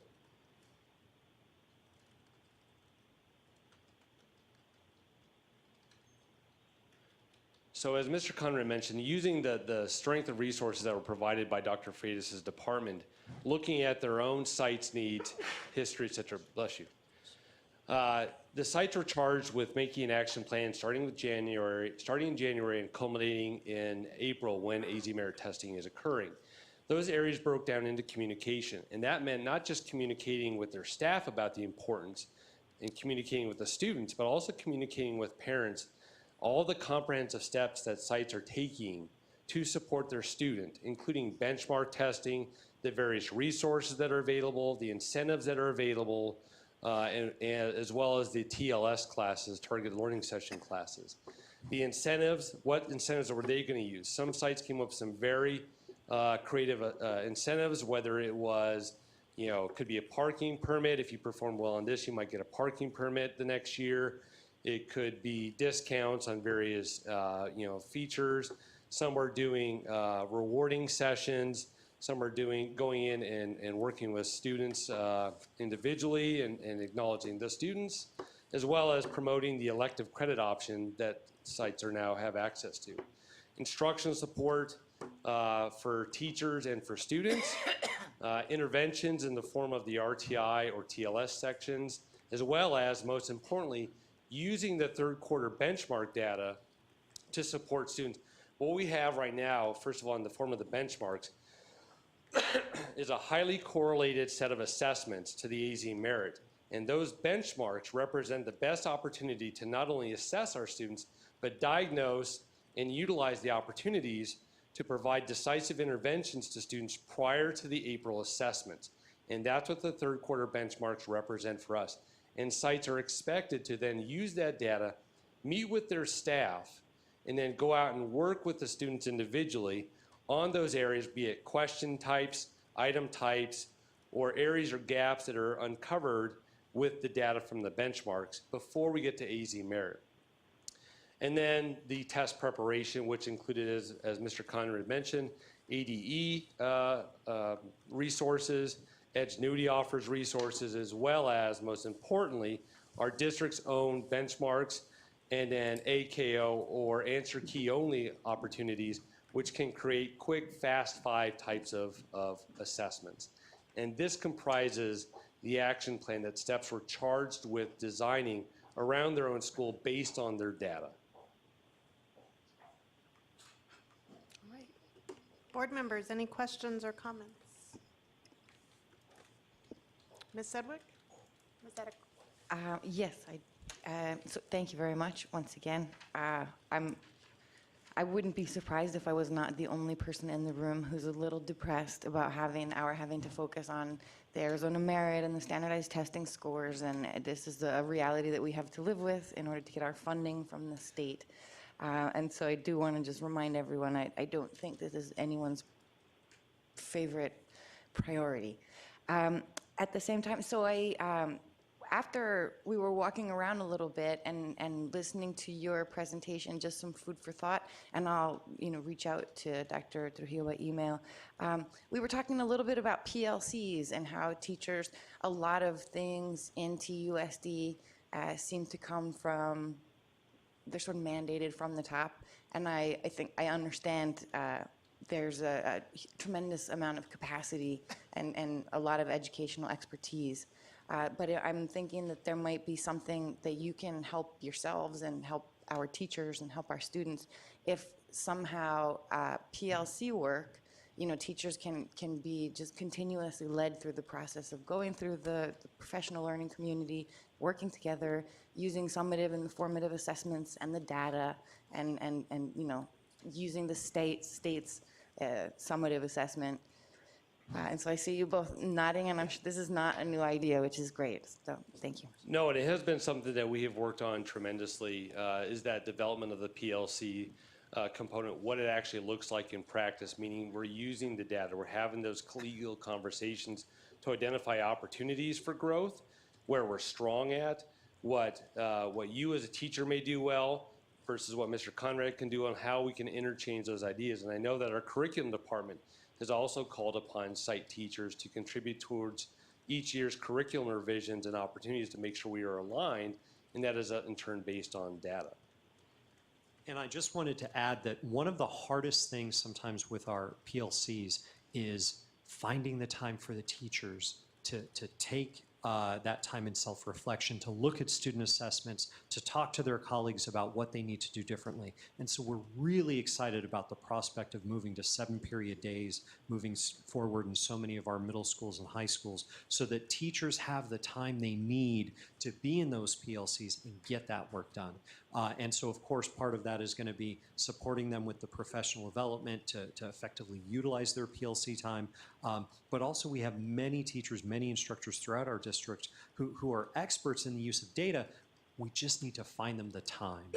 And so we're really excited about being able to provide that for them moving into this next year. All right. Any other questions, board members? I just want to say, I'd like us to look at, because we do overtest students, we know that. We absolutely know that's something we hear. And with our benchmarks, and really be cognizant of which sites is using those benchmarks the most effectively to bridge that gap, because what we don't want to do is just benchmark for benchmark's sake, and how can we all learn from which sites have shown that benchmark work and analysis has transformed instruction so that achievement occurs.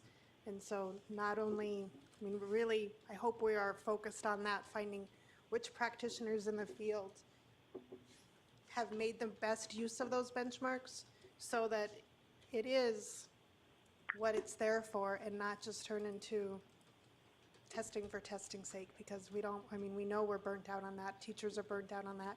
And if our teachers and our students don't see that connection and that change in practice in order to learn, right? Then it's just a hamster spinning wheel. Okay, thank you. Thank you. Thank you. Dr. Trujillo, number 7.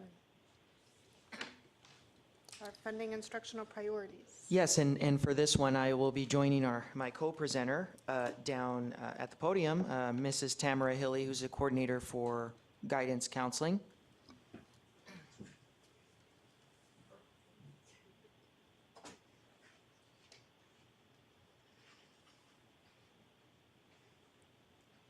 Okay, so a couple notes about the presentation. We had some font problems in some of the slides, but because we wanted to adhere to the 24-hour rule about not submitting presentations This presentation was already posted last Thursday. We caught some typos. The font actually turned out to be katakana Japanese characters. We corrected it, but we didn't want to re-upload because we didn't want to create the perception that we were deviating from policy. So you'll see some errors, but that I just want to explain that. As I promised the governing board a while ago, my goal is by the time that we bring you the budget in June, that we've had at least 4 or 5 budget study sessions. We've already had 3, we're gonna have 2 more, and that there are no secrets in terms of what I'm gonna be advocating for or including in a proposed budget. So that by the time June comes around, it's not a one-time, here it is, vote on it. We talked about in my first presentation about what I view as our instructional priorities here, the importance of the 7-period day, and how highly effective schools and districts, just like we heard in the previous presentation, find a way to embed PLC opportunities for teachers during their contracted day. That's where the power is. And also the importance of creating a digital learning space for kids and being able to provide wireless devices with our Move On When Reading grant from the state into our K-3 classrooms so that our kids can have a digital space and engage in those key areas of reading development that we know form super readers. Tonight in part 2, I'm going to talk about the importance of moving counselor ratios down from 1 to 500 to 1 to 400. As the conversation nationwide turns to student support services, more support for disenfranchised students, quicker response times for truant kids, quicker assistance to teachers dealing with restorative practices that need to be facilitated, quicker interventions for students struggling academically. What we're going to learn here tonight from our coordinator for guidance counseling is there's some things that our counselors can do right now when you're in a situation of 1 to 500, and there's other more important things that they can't do and that they're more limited in doing when the ratios are so high, which I believe you'll see some correlations to what our teachers are telling us about disciplinary struggles in the classroom. So at this point, I'd like to turn it over to Mrs. Tamara Hilly. Thank you. Good evening, board members and legal counsel. And actually, I believe the font was fine. We double checked it. So yeah, I think something happened at central office, but I think we're good to go. All right, so I want to briefly present on why it is necessary and beneficial to decrease our counselor to student ratio down to 400 to 1. Currently, in our district, it's a 500 to 1 ratio. Most recent data from the U.S. Department of Ed's National Center for Education Statistics shows the national counselor ratio at 482 to 1. The American School Counselor Association, which is the foundation that expands the image and influence of school counselors through advocacy, leadership, collaboration, and systemic change, created the ASCA national model. This is the framework Tucson Unified's Guidance and Counseling Department implements at our sites. ASCA recommends a ratio of 251 for maximum effectiveness. So the old question was, what do school counselors do? All of us, I'm sure, have heard this question. The new question is, how are students better off because of what school counselors do? By implementing a comprehensive school counseling program, school counselors keep this question in their mind as they design their counseling program. School counselors take a preemptive, proactive approach regarding students' education. The ASCA national model states a comprehensive school counseling program has a positive impact on student achievement, career, and social-emotional development. These programs are driven by student data. They also promote and enhance the learning process for all students. Effective school counseling programs are a collaborative effort between the counselor, parents, teachers, and other educators and students. All right, so school counseling programs are about all of these is what you see on this slide. These are key to a successful program, but these programs can only be truly effective by decreasing the counselor-student ratio. School counselors are to provide services to students, parents, school staff, and the community. School counselors are to provide direct services, which are in-person interactions between the counselor and the student or others. With the current ratio of 500 to 1, how do counselors provide these services to all students effectively, especially as many of our counselors have over 500 or 600 students on their caseload? These are just some examples of evidence-based research showing the positive outcomes of a lower counselor-student ratio and implementing a comprehensive school counseling program at all of our grade levels. Implementing these types of programs becomes more difficult the higher the number of students on a counselor's caseload. Now, this is the tier model, which may look familiar as it is utilized in MTSS. The bottom is for all students. Counselors will go into classrooms to deliver guidance lessons to the students, with the teacher being present so he or she can be involved in that process.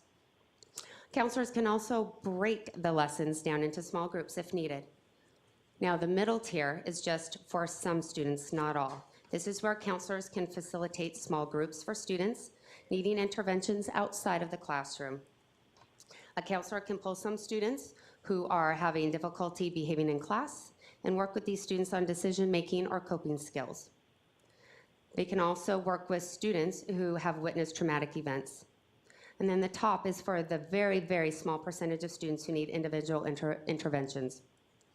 Examples could be for a student who has chronic absences, is continually performing below average, is continually not behaving in class, and other lower tiered interventions have not worked.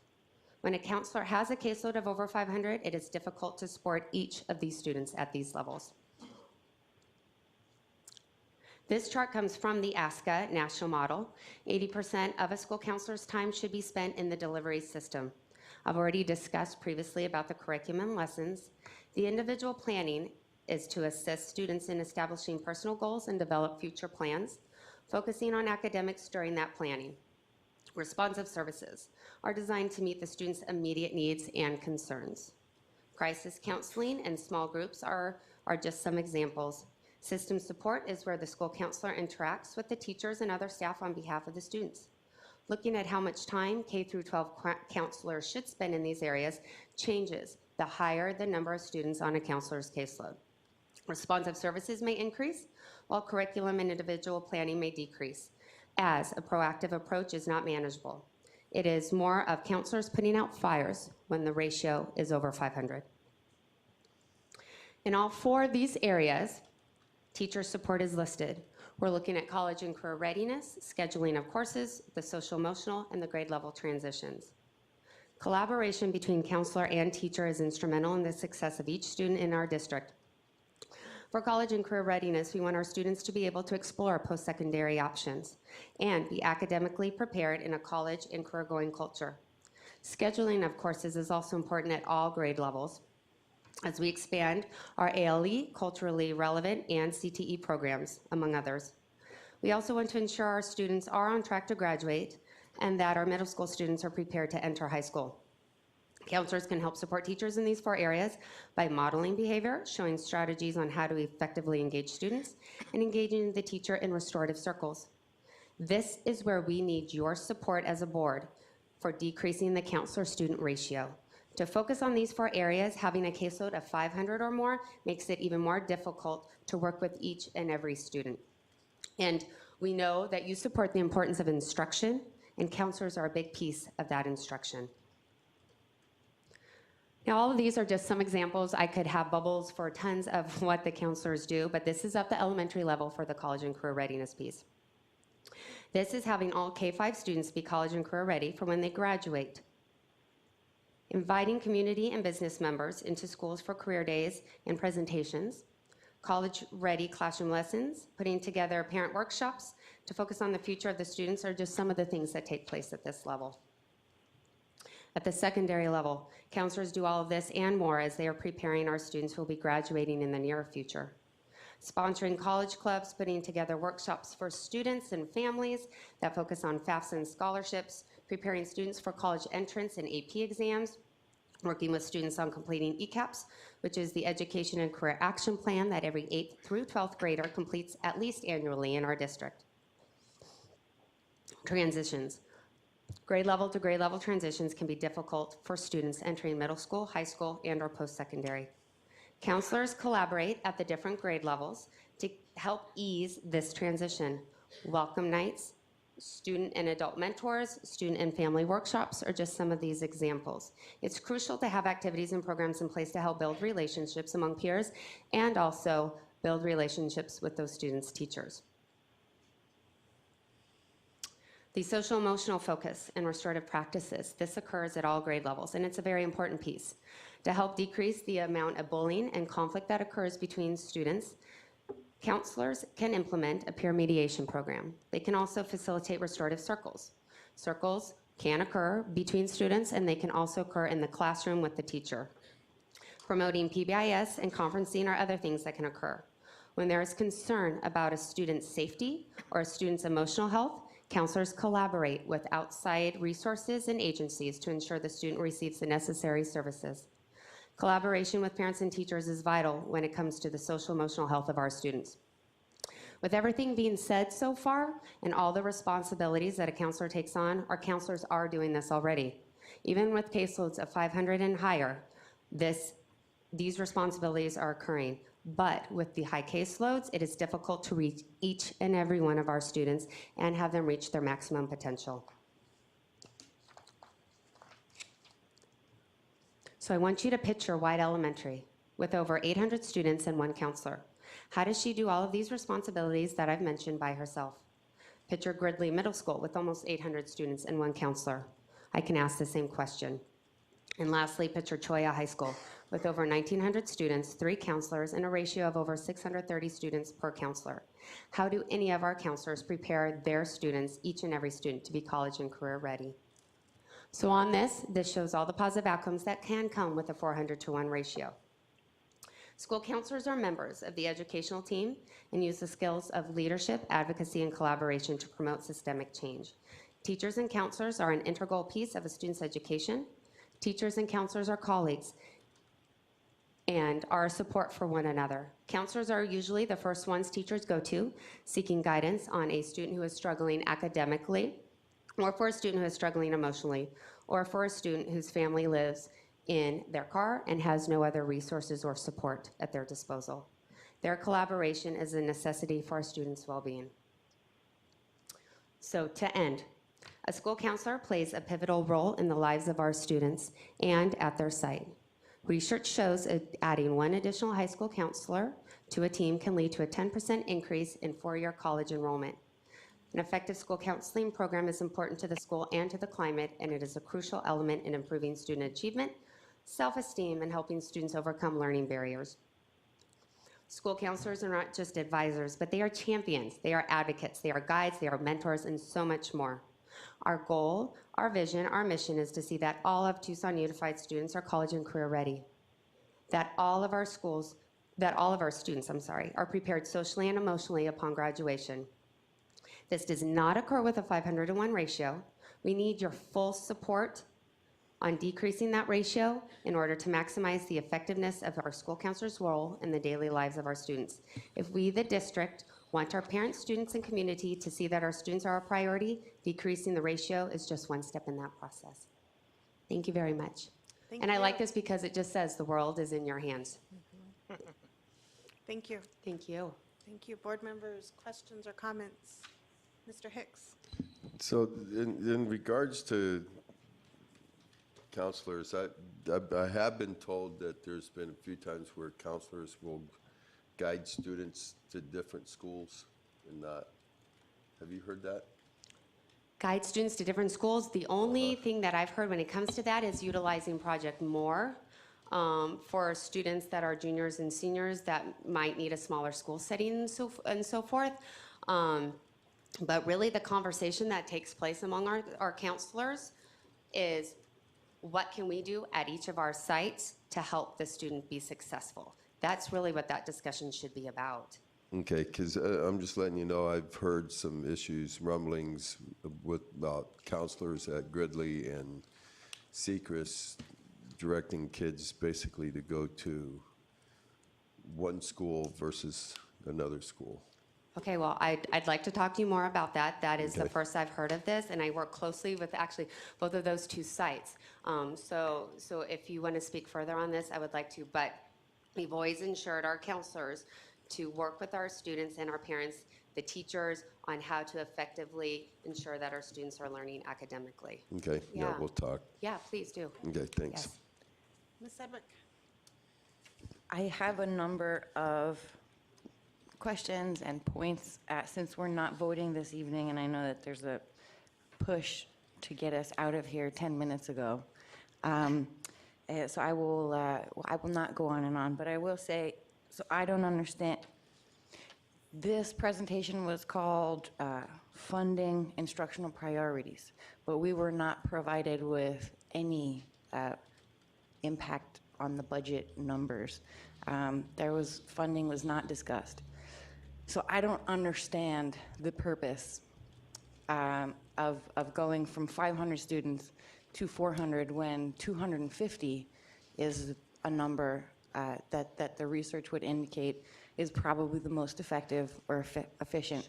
So I would be in favor of reducing the number even further. There seems to be a reason why 400 was chosen. It's 100 less than 500, and so that would most certainly assist our counselors in some measure. But I don't see the purpose in doing something that's not going to solve the issue. And so maybe for next time when we have a presentation that's called funding, you can give us some funding information so that we can understand the funding, the budgetary, the different impact on the budget between funding 500 to 1 or 400 to 1 or 250 to 1. And so then I also, in addition to believing that we should lower 400 to 250, and requesting a little bit more information about the impact on the budget, I also noticed that I noticed a lot of things that make me a little bit worried, and I don't, I understand that we are in the planning phase, and so hopefully this is taken as, constructive, I hope. But it seems to me that an elementary school counselor and a middle school counselor and a high school counselor do three very, very different things. I don't think there's the same need at the three levels, so maybe we can be a little bit creative about serving the needs that actually exist and providing counselors in that way. And so maybe with an elementary schooler, you could do 400 or 500 to 1, and maybe with an older student who needs I don't know. That's Right, up to you. Right. And then my last bit of concern was that these counselors seem to be like super people, because I see them teaching class. They and are I see super them- people. Yeah, and I see them working one-on-one. I see them scheduling entire schools of students doing grades, different times of the year. A counselor is not going to be able to schedule and do response to intervention, I'm sorry, the PBIS, holding restorative circles while they're teaching and doing all of the scheduling and holding hands to fill in college applications. When I was in high school, a college counselor was a college counselor. It was a very different model. Obviously, a lot has changed. I like the idea of a college counselor, of an academic counselor. I think we have social workers in TUSD. We don't necessarily utilize their skills as effectively or efficiently as I believe we could, but I don't think that it's fair to make one person do everything. And it seems like there's a lot of that. We do that. We tend to not look and see what exists already and how we can make it more effective or efficient. There seems to be a lot of this new stuff that we place on top with this ASCS, whatever it was, the American Counselor. Right, the ASCA The model, yeah. ASCA. And so I really appreciate, I know that was a lot. I'm not trying to go on and on and on. Right, no, that's okay. But I do want to give you just a little bit of the tip of the iceberg about some of my thoughts about this plan, and the kinds of questions that I'm having. Sure. Based Thank on you, your Ms. Sedgwick. presentation. Would you like to But respond, once Dr. again, I do want to Trujillo? say thank you very much, and I hope that you Thank don't you. Thank you. personal. Yes, thank you, Board Member Sedgwick. I'm always happy to hear a board member happy about lowering counselor loads, and I'm with you at 250 if we can do that, but largely, obviously, because of budget, 400 is the first step. And good point. On two different occasions at the last two budget sessions, we provided detailed cost estimates for what the additional 400 ratio means. And you can look that up from September 12th. And then also, again, we posted the same information, had the exact same discussion at study session number 2. Because we disseminated that information and presented it publicly on two previous occasions, we wanted to focus on content here tonight and the reason why We presented that as a funding priority in the previous 2 budget study sessions, but feedback taken, we will continue to include that figure. To recap, that September information and the information we presented again in November means that if we move to 1 to 400, it's an additional 16.0 FTE that would come into the district. Counselors currently funded out of Title I would instantly be covered out of maintenance and operations funding to avoid supplanting, which means that additional title monies could be freed up for principals. Secondly, in terms of coming back, I do think we can be a little bit more specific about the role of the elementary counselor, the middle school counselor, and the high school counselor in a more detailed way. Because it does look different at the sites. Absolutely. I It think does. that is something we At the do grade want to levels. bring back and have a detailed discussion about. And just really quickly, we have our college and career readiness coordinators that are at the high school levels. Each site has one. And so the counselors, the academic counselors do collaborate quite a bit with the CCRCs. So it's not just fully on them. It's a lot of collaboration. All right. Okay, thank you. Thank you. And so it is 8:12, Mr. Hicks.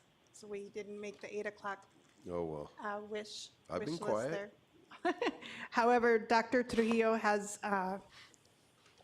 asked that we postpone item 13, 14, and 16. And so I just wanted to see if that's all right with the board. We'll just continue with item 10, 11, and 12. I'll move that we suspend those 3. Okay. I'll second. All right. All those in favor? Aye. Aye.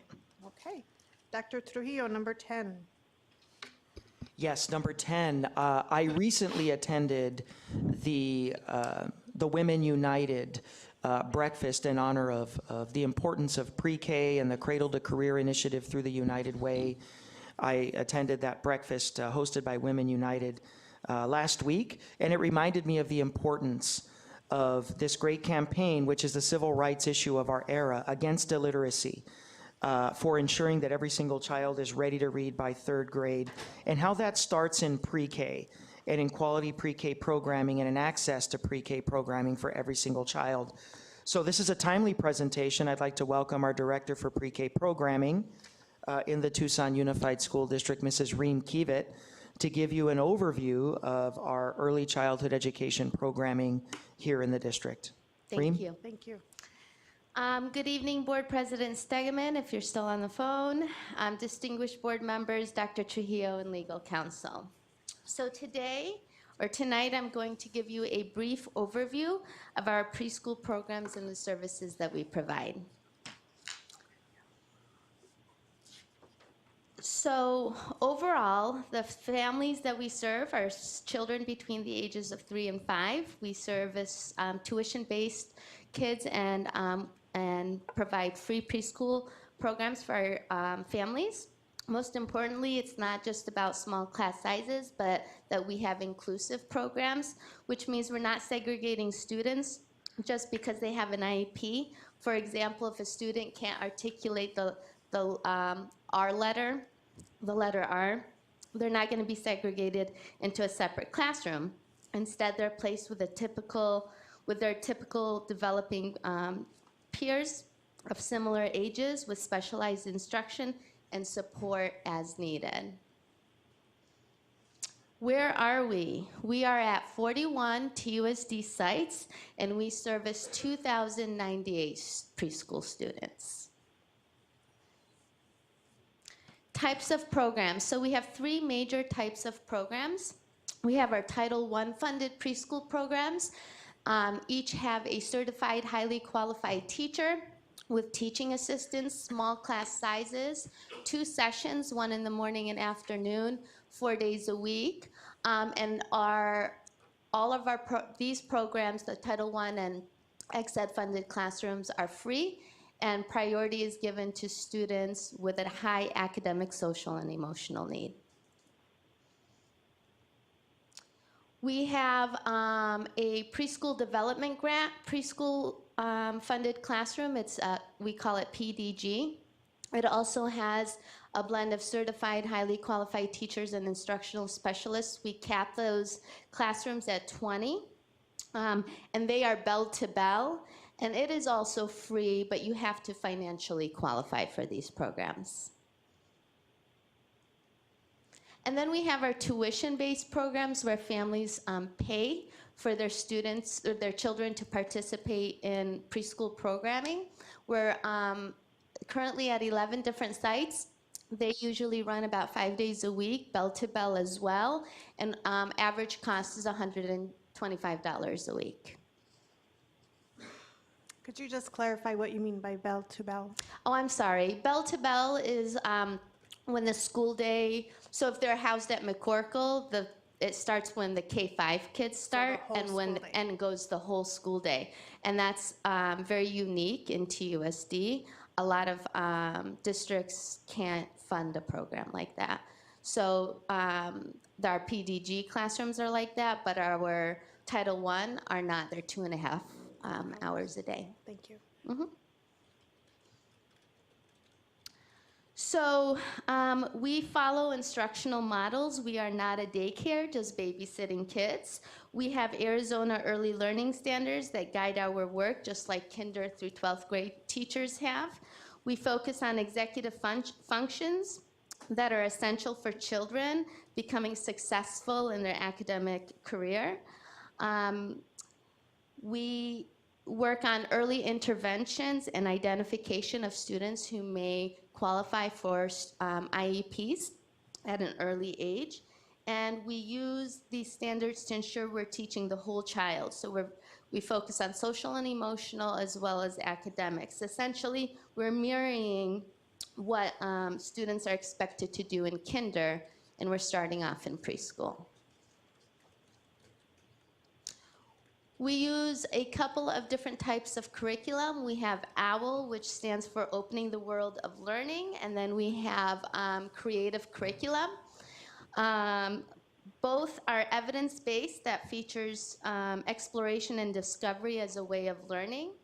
And then we assess our students using Teaching Strategies Gold per ADE, but we use that data to inform our instruction, and ensure kids are ready for kinder, and focus on how to, they use that data for interventions, how to plan for interventions.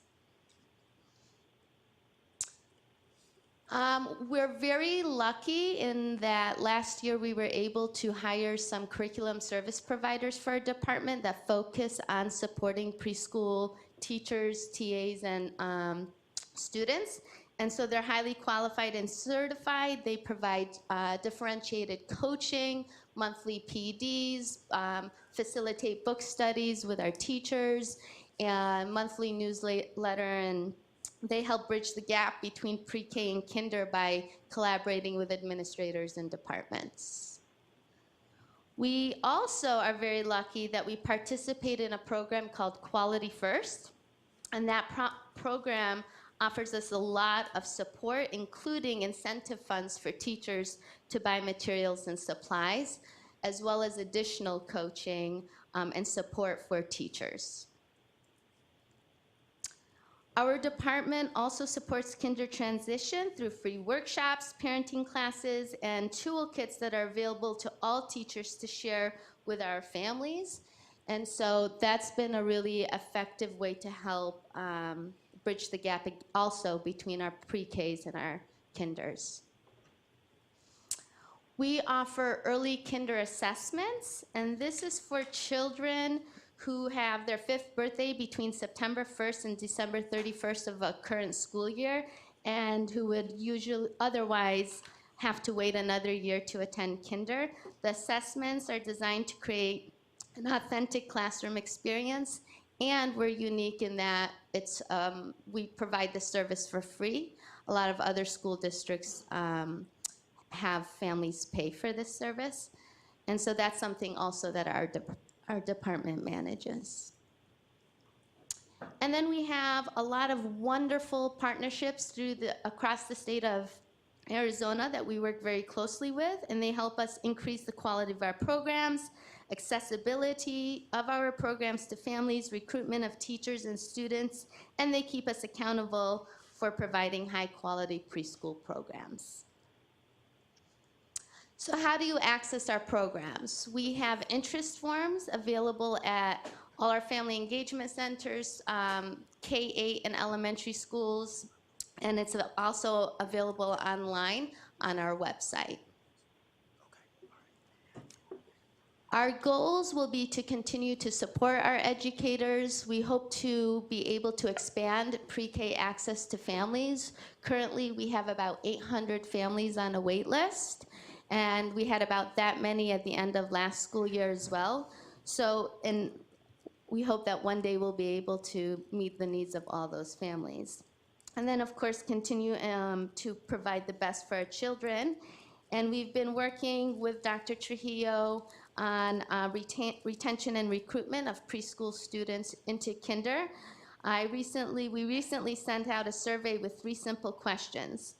Have you decided where your child is going to kinder next year? And if so, where? Have you registered, and how can we support you? And if not a TUSD school, please tell us why. I received, as of yesterday, 212 surveys back. 173 of those students have registered or plan to register for a TUSD kinder classroom. 11 are moving out of district. 12 of the 212 did choose charter or private, and then 15 were undecided. All of that data was sent to principals so that they can work with those undecided to see how they can help support them in that decision-making process. And that is all. Any questions, comments, feedback? Ms. Grijalva. Yes. Thank you so much for the overview. I know every year it's always interesting to see what changes as a result of grants and that kind of thing, because you know, 5 years ago the opportunities that we had for preschool are different than they are today, so I think it's really helpful. I also have had some really positive feedback on parents filling out the form and having someone contact them from community schools to let them know what programs may be eligible, that their child may be eligible for. Oh, great. And when I first had a baby and was looking for a preschool, there was only one opportunity for a community preschool for my daughter. So I'm really glad to see how many more opportunities families now have to get their children into one of our schools. The early kinder assessments, in the time that I've been on the board, we've sort of gone back and forth as to whether that's something that we should do or not. And I'm wondering if data exists, not just how many students we're assessing, but how many of those students have to either are held back anytime in their elementary career, because I know that that's an issue where they may be ready to go into kinder, but emotionally they may not. Even those few months, it makes a difference for some children. And so different administrations have sort of said, no, we're not going to do it. And then there was all this pressure from different parents saying, if you don't do it, then I'm going to take my child, you know, to this other school district or other Right. charter. Charters usually will Right. take, And I understand it, because if you have your other children in elementary schools and you have to pay for childcare, and you can go around the corner and put your child into, you know, a kinder program in another district, I understand that that can be a really strong incentive, but I'm just wondering if we have data to support. I can definitely get you information or data on how many students we've assessed and how many actually go on. I can also tell you that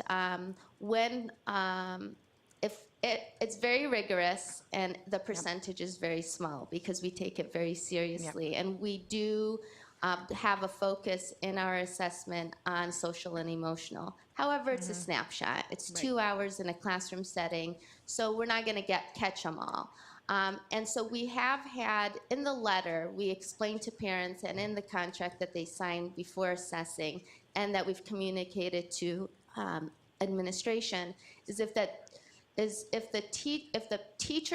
kinder teacher, after a month, at least 1 month, does not feel like the child is ready, they have the right to communicate, you know, meet with the parents, with admin, MTSS, talk about what they've tried, and determine as a team whether or not it's really the best fit. Right. And ultimately, it would be the teacher's choice. Okay. So we do have that little clause in there because we have the same concern as you do. And I'll be really honest in that I really struggle with whether or not we should be doing this as well. So, yeah. I was discouraged from many teachers saying, do you really want your daughter to be the youngest girl in high school? And I'm like, Yeah. oh, I don't think about And it that way. sports, You there's- think about it when they're little, not when they're older. Yeah, definitely. Okay. Absolutely. Well, thank you very much. It was a Yeah. good presentation. Thank you. Other questions, board members? Just a couple of. I do have a question. Oh, good. So I was listening for one word that I didn't hear. Oh, no. And Okay. that word was play. Oh, Yeah. it is all play-based And there are two instruction. things that I heard that Yeah. were kind of dichotomies, and so I Okay. wanted to, when you said to make sure they are ready for kinder, Mm-hmm. and then I also heard you say we're mirroring what they do in kinder. And so if you could just clarify, Sure. because I don't want us pushing our kids too quickly when they're 3 and 4, when we Absolutely. absolutely recognize the critical importance of play. Yes. So I wanted to hear more about that. Well, I love that you're bringing up play-based instruction because that is how young kids learn is absolutely through intentional and purposeful play. A lot of our professional development focuses on how to execute that as a classroom teacher and plan for it because we don't want kids just running around and playing, but we want it to be focused and intentional. So we definitely have a lot of play-based learning going on in our preschool classrooms. And when I say that it's mirroring kinder, what I mean to say is that I want to dispel the perception that it's just play and that we're not working towards anything specific to get kids ready. That even though they might be playing, they're still learning, and that we follow standards, that we plan. Our teachers work in PLC groups, they go to professional development, they do lesson plans. And so I want the board and our community to know that we are still getting them ready and prepped for kinder, and that it isn't just babysitting. So how would you say, and that's critical so people don't think it's daycare. Right. I recognize that. And then how would you say it is different from kinder? I would say that kinder is a lot more academic driven. We've taken play out of kinder, and one day what I hope is to be more of an early childhood department instead of a preschool department, so we can help affect change in kinder classrooms to maybe model them more after our preschool classrooms, because I think kids sit too long, they don't play outside, they don't collaborate, they don't interact, and so it's just direct instruction. We want to see centers, we want to see movement, we want to see interactions, self-regulation, how to communicate with your peers, how to share what you're feeling without crying, all those basic essential skills kids need to be successful. Right. Yeah, definitely. Thank you. Sure. Yeah, a couple things is, number one, I think it's also important for the community to know that our preschools are funded out of three main sources. This is not an expense borne by M&O. Correct. This is borne by our preschool development grant. This is borne by our tuition-based programs and by title. And I would invite all of our board members to visit preschools because they're very, very instructional, but they're instructional in the socio-emotional way. And I had to learn that with my secondary background, having gone on an extensive tour of our preschools. Now I know what centers mean. Now I know that when kids are using blocks, there's a reason in terms of critical thinking and practicing sequential-based decision-making. Mm-hmm. There's a reason why our preschool teachers don't immediately jump in and break up conflict with two toddlers, because they have to learn those skills. And you see all that, and you see the centers running, and you really know that is a missing ingredient in kindergarten. So, and lastly, our largest preschool program is in Myers-Ganong, certainly a very, very impressive place to visit. I was very impressed by our team out at Grijalva Elementary, and I continue to be thoroughly impressed by the district's only 5-star rated preschool program over at John B. Wright. Not to be confused with White, but John B. Wright, probably the gold standard for preschool instruction that I would invite any of our board members to attend. Okay, thank you so much. Have a great night. Thank you. Okay, Dr. Trujillo, number 11. Number 11, this is the third presentation in a majoring restructuring effort in 4 main areas that we're looking at as a district in response to feedback. One, of course, being the way that we're leading and taking a look at a restructuring of how the district is going to lead in a more effective way, which we saw a presentation on the regional breakdown. The second one was enrollment, of course, bleeding out too many kids, losing too many kids, and a presentation on our refreshed initiatives to try to bring kids back into the district. But probably no issue hits the district harder than the issue of the teacher shortage. And it's more pronounced here in the Tucson Unified School District. And so tonight we're going to talk about a restructuring effort in human resources on how really in 2 large ways we're going to structurally change how we do business with regard to interacting with applicants for teaching positions, hiring them, shortening gaps, and making sure that we can start next school year with as close to 0 as possible with regard to teaching vacancies in the district. With that, I'd like to turn it over to our Executive Director for HR, Mrs. Janet Rico-Uri. I think you need more things behind your name. I do have a lot. Good evening, President Stegman, Clerk Foster, esteemed governing board members, Dr. Trujillo, General Counsel Ross, Ms. Lovgren, and Mr. Armstrong. My name is Janet Rico-Urig, and the letters, of course, are Masters of Education. SPHR is our senior professional in human resources, and that's out of the HRCI designation, which indicates a level of proficiency in human resources. And then the secondary is SHRM, which is a Society for Human Resource Management Senior Certified Professional. And so those are all those acronyms after. Thank you, Michael, or Mr. Hicks, for pointing that out. But good evening.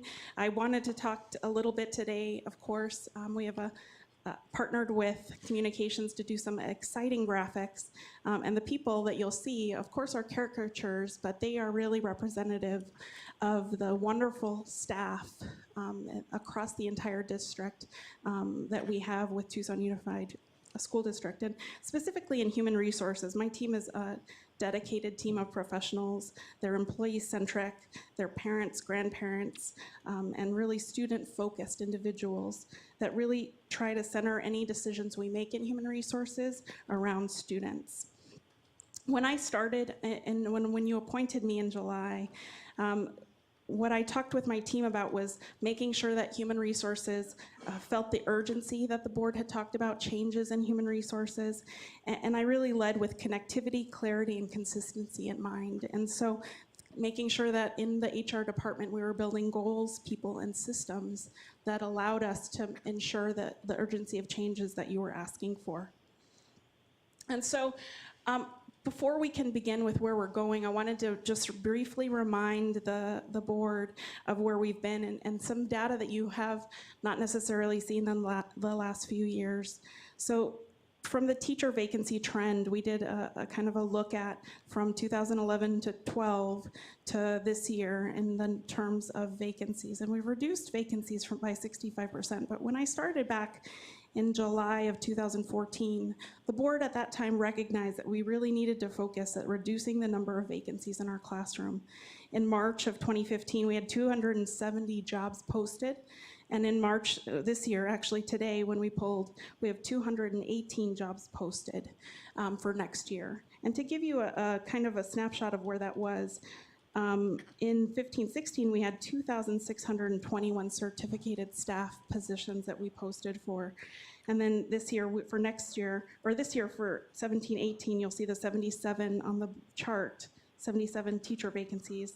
We have the 2,000, that's out of 2,778.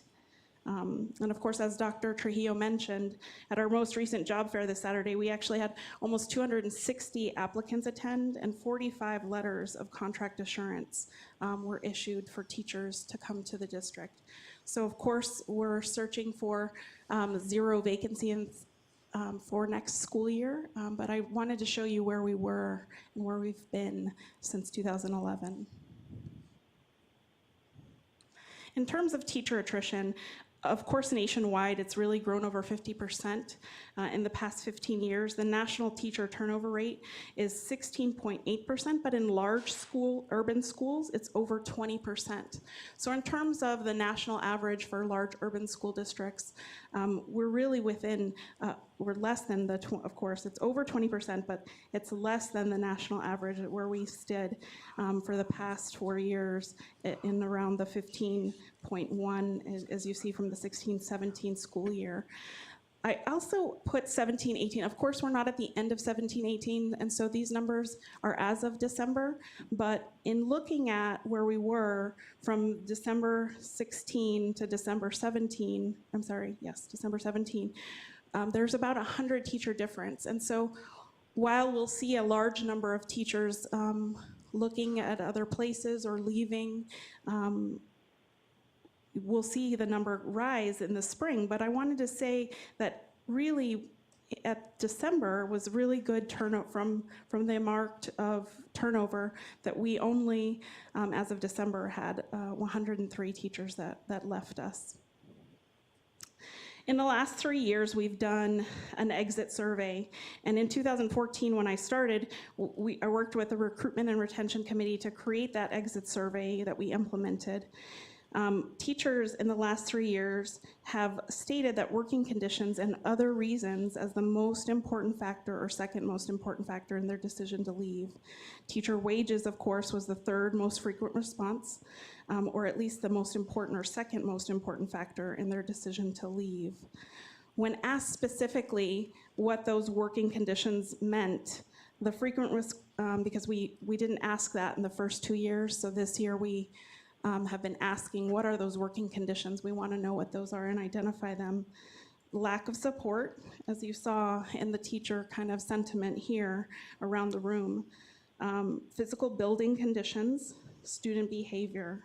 When asked for them to be more specific about other reasons, they talked about lack of support by a site administrator, student behavior, and relocation.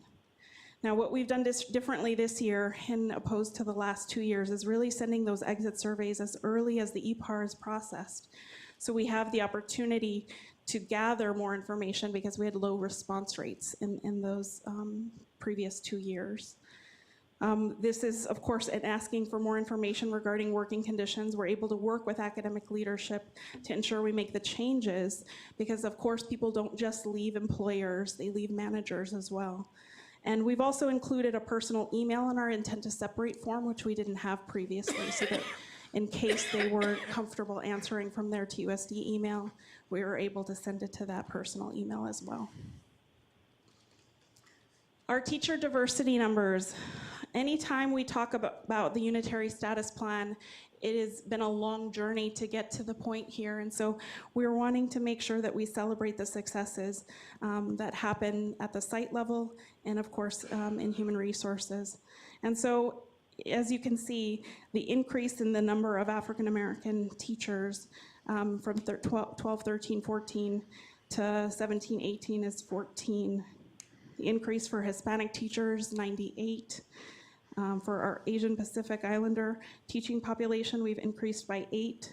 And then, of course, in our Native American teachers, we've increased by 15. And that is solid increases. In the school year, to differentiate kind of what that looks like, in school year 13-14, we had 2,719 teachers. In 14-15, 2,662. In 15-16, we had 2,621. In 16-17, we had 2,695 teachers. And then this year, we went up to 2,778 teachers. And so for this table, in addition to the table where we looked at our teacher vacancies, we wanted to make sure that you were aware that that's such a really positive increase. And that's based on, and that kind of leads to the next slide where we have our sites really achieving diversity. So our sites, our site administrators, human resources, it has been a true partnership to ensure that this teacher diversity plan, which was enacted in 2015, has been successful. The unitary, of course, status plan is something that we've been working on, changing attitudes, minds, and hearts, and it has been a true partnership with our legal department, our DSEG department, and our campus leaders. We want to make sure that you see the increase by 63% of the sites that have achieved their teacher diversity, and that's really to ensure that sites are within the 15% variance by grade level for the ethnicity of their teachers. And so we wanted to celebrate that success with you. In terms of teacher recruitment, of course, we're not, because we're in a nationwide and teacher shortage, of course, in the state of Arizona, we wanted to share with you how we are working with partners across higher education institutions, including the University of Arizona, Pima, Rio Salado even, Grand Canyon University, to ensure that we are able to work with their student teachers and their teaching intern certificates. You'll see an increase in our teaching intern certificates by 75, and that increase has been diligent work by the Human Resources Department and our sites to encourage individuals who are interested in becoming teachers and working with us to ensure that they're able to do that with their higher ed partner. The hard to fill incentives, of course, are a recruitment and incentive only, and we're hoping to even do a better job in increasing with some, a later slide where I'll talk about what the plan is to do for a district incentive. So the changes in human resources, we want to make sure that we're talking about transparency, and the feedback was always that at least that we were hearing was the HR team wasn't available by phone. There were long periods of time for responses. We had benefits complaints, including open enrollment being in the summer when 9.5-month staff were not on the work calendar to ensure they were making informed decisions. Customer service and all of those levels were an issue, family plans being too expensive, and leave options for medical leave was something that they were not sure about. Other things that we had in 14-15 was a sub-fill rate of 80%, and days to fill prior to instituting some changes in 15-16 were at the fast end 45 days, and that was not all of our jobs were on the fast end, as you may recall from the feedback from individuals in our process. So things we've done in this year, and of course, in 15-16, we went from 45 days to 39. In 16-17, we went to 28 days for a fill rate. And this year, we are at 18 days, which is a huge, significant accomplishment by my team. And by the site administrators, all of the office managers, all of the individuals who are involved in the hiring process. Now, even though the department has been making changes, my team can tell you the accountability has been increased. But of course, because I heard clearly the direction of the board that we needed to do better. And so instituting our values, customer service training, and metrics for calls and emails to return that are in alignment with the superintendent's expectations. Of course, we wanted to make sure that in order to do that, we had the urgency to provide good customer service, that employees felt that processes were fair. And again, my professional goal was to make sure that there was connectivity, clarity, and consistency coming out of the HR department. And so from the case management approach, we really were working to institute collaborative processes that assess plans, implements, and coordinates, monitors, and evaluate our human resource systems so that our services require and meet the need of our school sites. And of course, this only really happens if we're optimized and allow direct communication to the HR team, if we practice efficiency of practice and systems, and of course, seek to improve our customer service. Dr. Trujillo. So as I talked about this morning, I just wanted to make sure that when we talk about case management, it means one point of contact for the schools, not waiting for the schools to contact their HR associate, but under this new structure, there is a weekly contact and update from the HR associate to the assigned school hey, Principal Trujillo, this is your weekly update. You have 3 vacancies. They have been posted now for 7 days. We have 8 applicants. When are you planning to do interviews? So that has really helped out in terms of the opposite way, too many people to contact up in HR, not having a singular point of contact, and then 4 or 5 HR people waiting for the schools to contact them. So when we say case management approach, it truly is one point of contact, all points HR, and then strategic, organized, facilitated contact on a frequent basis to the assigned school. The other thing we have is centralized hiring in the effort to move to 0 vacancies. And in my experience, and as a systems thinker, I want to make sure that we have consistent process improvement in the HR area. So to address candidate feedback that they're not hearing from sites regarding interviews, we're moving forward with change in how we hire and outreach to teacher candidates. We're contacting candidates, working with academic leadership to conduct centralized hiring interviews so that we don't miss out on any potential candidates. These interviews are to facilitate support for our principals, to ensure that we don't lose track of any potential candidates, and to eliminate any excessive gaps that are in the process for candidates and of course at the site level. Dr. Trujillo. Yeah, so this is supplemental to principal site interviews. The second major change we're making in HR is contributing to the teacher shortage were these large gaps in time, where an applicant would submit something on AppleTrack, not hear anything back from anybody for 30, 45 days. And whether it was the school or whether it was HR contacting the applicant would respond, I'm already working in Vail, I'm already working in Flowing Wells, I'm already working in Amphi.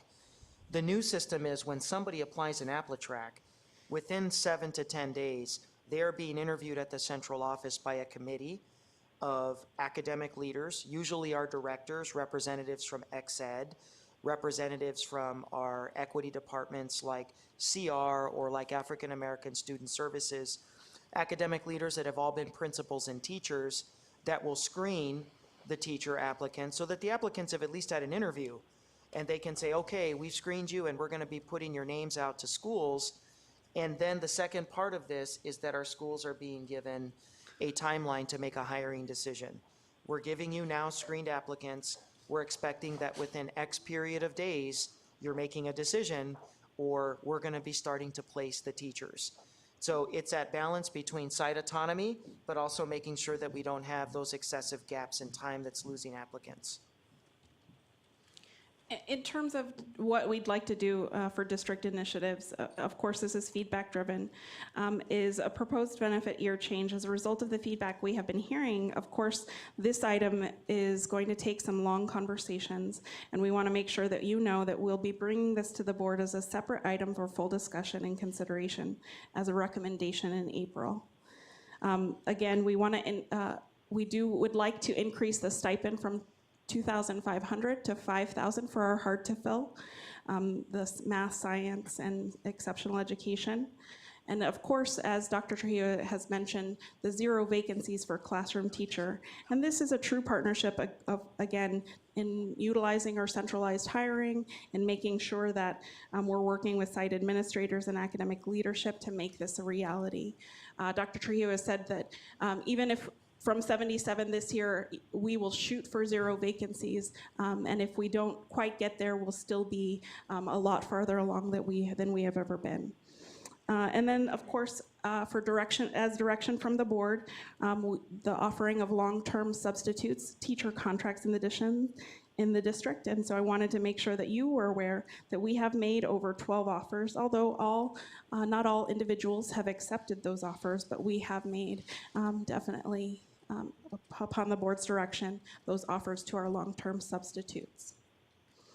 Now, in wrapping up kind of what HR has done in their changing, the team really has developed values that are in alignment with the district's mission and vision and values as they currently are on the website. And respect, integrity, personal accountability, teamwork, exceptional experience, and shared accountability are among those.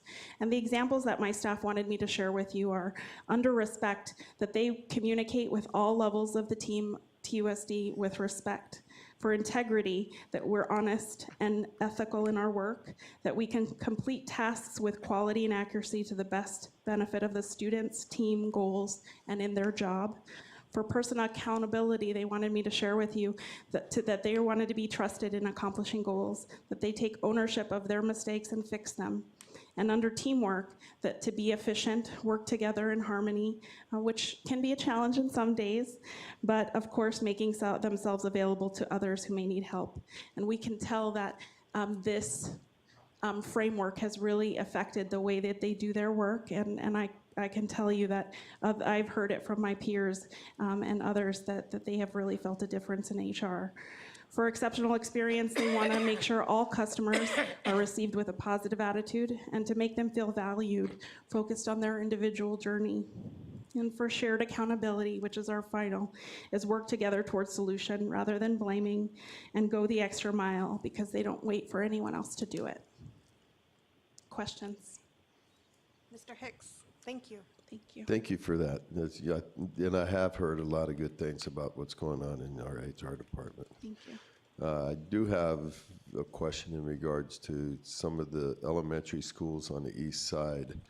I've been told by several Caucasian teachers that they can't get jobs on the east side because of their race.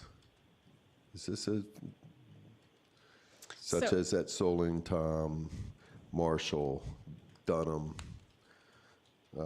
Gale? So my statement to that is, in this teacher shortage, we hire all teachers. We want to make sure that we put the best, most effective individual in front of all of our children in Tucson Unified School District.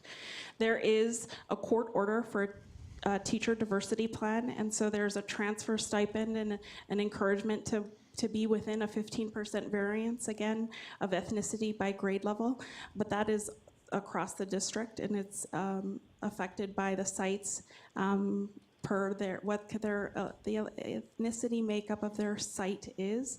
And it is also something that Dr. Trujillo has said to me, that we're hiring every teacher we can. Okay, well, here's the deal. If I find that we're hiring subs at these schools because they're not going to hire white teachers, I'm going to have a real problem with that. Okay, Dr. Trujillo. Yes, I agree to what Mr. Hicks has said here, and I will say this publicly. I've said it before. We will make every effort and then some to comply with the teacher diversity provisions of the USP. But if we have done everything that in our purview to try to convince, to try to offer stipends, to try to offer incentives for teachers of different ethnicities to go work in schools on the east side, for example, and we don't have any takers, we are obligated to put a highly qualified applicant in the classroom, and we will do so regardless of the race or ethnicity of the teacher. I think the community understands and supports that. I think the parents understand and support that. And that's what the directive I've given our HR team, and that's the commitment I'm making to this board, that a highly qualified applicant will always be placed before we go the substitute teaching route. Okay, but one of the problems with that is during your job fair, they were already told that they will not be considered for that position, so they're still at another position. So they're not going to give up that position then. So there's a time deal that's on this that I find very troubling in regards that that's pretty much, I think that's race discrimination to begin with also, even with, everybody knows my feelings about the DSEG order and this judge and everyone else, the special master. And I don't care. It's our kids need to have the best qualified teachers in the classrooms every single day, not substitutes for 2 or 3 years. There's many times, and I've talked to others where kids have had a substitute in their class for 2 years. They've never had a full-time teacher in some of our elementaries. So I'm just going on record saying, if this happens, I'm going to be very vocal. Thank you. Other board members? So first of all, I have to say how hard this is for me this evening because we don't have the presentation. And I am so accustomed to being able to backtrack and kind of formulate. So we need to change that because we have not had that issue before. We've always had, and I know it's not your fault. It's something that happened earlier today, but I couldn't go back on my laptop to the presentation. So I have a couple questions that left. But I do have a question about the family plan rate because I do know that that is such a huge expense. And you mentioned that when we talk about teachers choosing to leave. And I would just like more information on where we stand as a district compared to where other districts stand and throughout our excuse me, through Tucson as well as the state, and even maybe other industries. And maybe not, of course, the private sector, but other public industries where, because I think that is something I would like to learn more about. I can't say we can solve it, but I'd like to know where we as an organization fit within other employers for that. And I do want to, I might sound very different from what we just heard from Mr. Hicks, because I recognize the research and that a teacher that looks like our students, we know that is a part of closing the achievement gap. It does matter to have that representation, and and I'm just very honored to be a part of a district because I don't think that work is happening, and I don't think there are other districts that have that goal of really paralleling as close as we can our student population to our teacher population. And I just needed to voice that it's not every perspective on the board. There are diverse perspectives up here for that because I do think that is a really unique and really important goal, and I'm proud that we have that goal to recruit. I was shocked at how little the small number of Native American teachers we have. For Arizona, like we have more Native Americans than any state in this nation, and that we have such a low number of Native American teachers. And I recognize that's a bigger issue than just our district, but that we have a goal to have Native American teachers in front of our students, I think that is very commendable. Thank you. Thank you. Ms. Foster. Yes, Mr. Hicks. Mr. Hicks. I never said I was against the goal. What I said was if it impedes and we end up having long-term substitute teachers teaching these classes because of something, that's not right either. I mean, we still have, how many long-term subs do we have in the district? We have 77. 77. I mean, that's quite a bit. It's, you know, I understand diversity and all that, but I also understand that, you know, these kids need to have a great education, all these kids. And don't forget, I do have Native American heritage, so it's just for the record. Thank you. Great. Thank you. Wait, I have a question. So just to clarify, because I'm a little confused, Mr. Hicks, the candidates that you're talking about, the teachers that you're talking about, they're already teachers in our district, but they want to move to other sites? So they're internal candidates. Okay. I just was a little, wanted some clarity on that. Thanks. Thank you. Thank you very much. Thank you. Dr. Trujillo, our last item, number 12. Yes, as we round the corner this evening, a crucial piece to our AZ Merit Readiness Initiative. I lied. It's not our last item. We have number 17. Right, as we're continuing to round the corner. Second to last. Second to last. We're still on a wonderful pace for the amount of presentations done this evening, so I want to thank everybody for staying on target.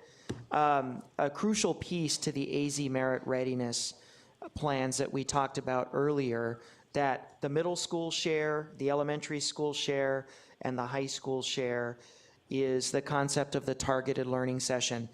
So much of a school's accountability and letter grade is determined on its ability to move all segments of its student body one level on the AZ merit exam, from partially proficient to or minimally proficient to partially proficient, from partially proficient to minimally proficient.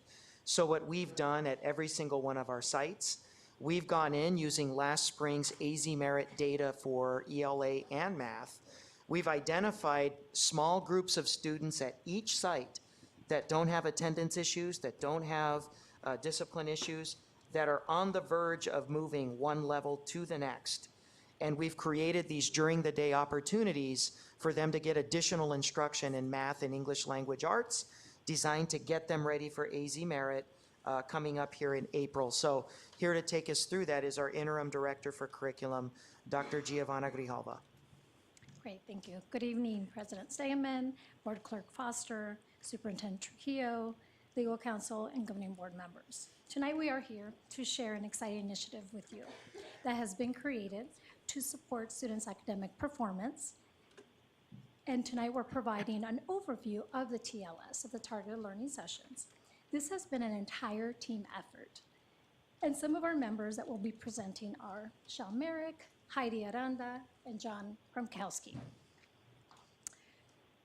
So based on our district performance on AZ Merit, it was established that all of our schools need academic support.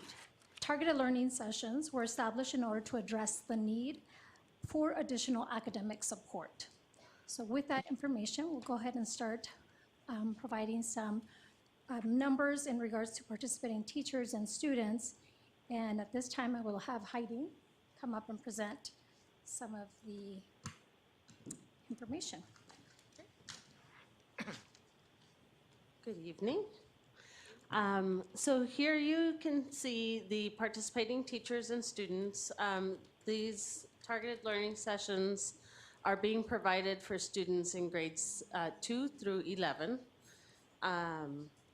You can see we have around 180 teachers and 2,200 students in the sessions.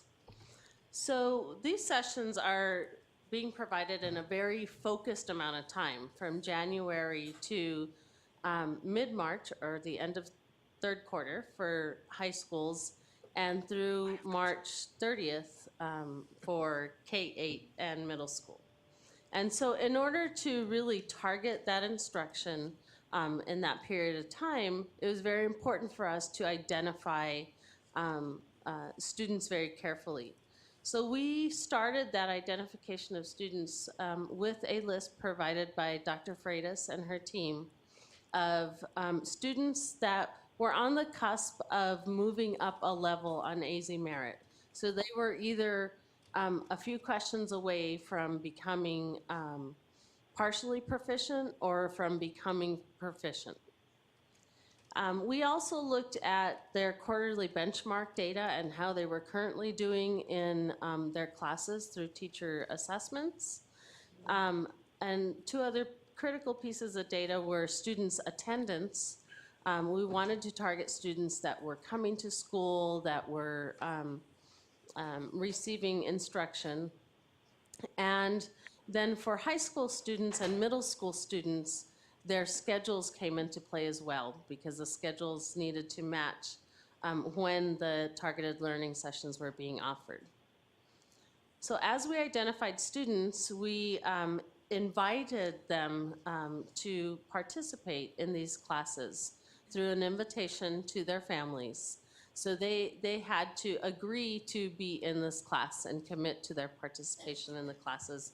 And at elementary schools and K-8s, because the classes were after school, they had to commit to taking their, picking up their child every day, because transportation was not always provided. All right, and now we're going to hear about the support to teachers and sites from Michelle. Good evening again. So part of the support that we provided teachers with was that was that we, as a curriculum department, provided them with materials and resources. We also provided them with an IXL pilot program. And the reason that we went with the IXL pilot program was because it was available K-12 for math and for ELA. And it also addressed the targeted skills and aligned to our standards that the teachers would be teaching. We also provided teachers as part of the targeted learning sessions 2 days to choose from for an initial training, which trained them on the materials, and it taught them how to implement and use IXL. The session was recorded in case teachers could not attend, that way that they still had the opportunity to participate.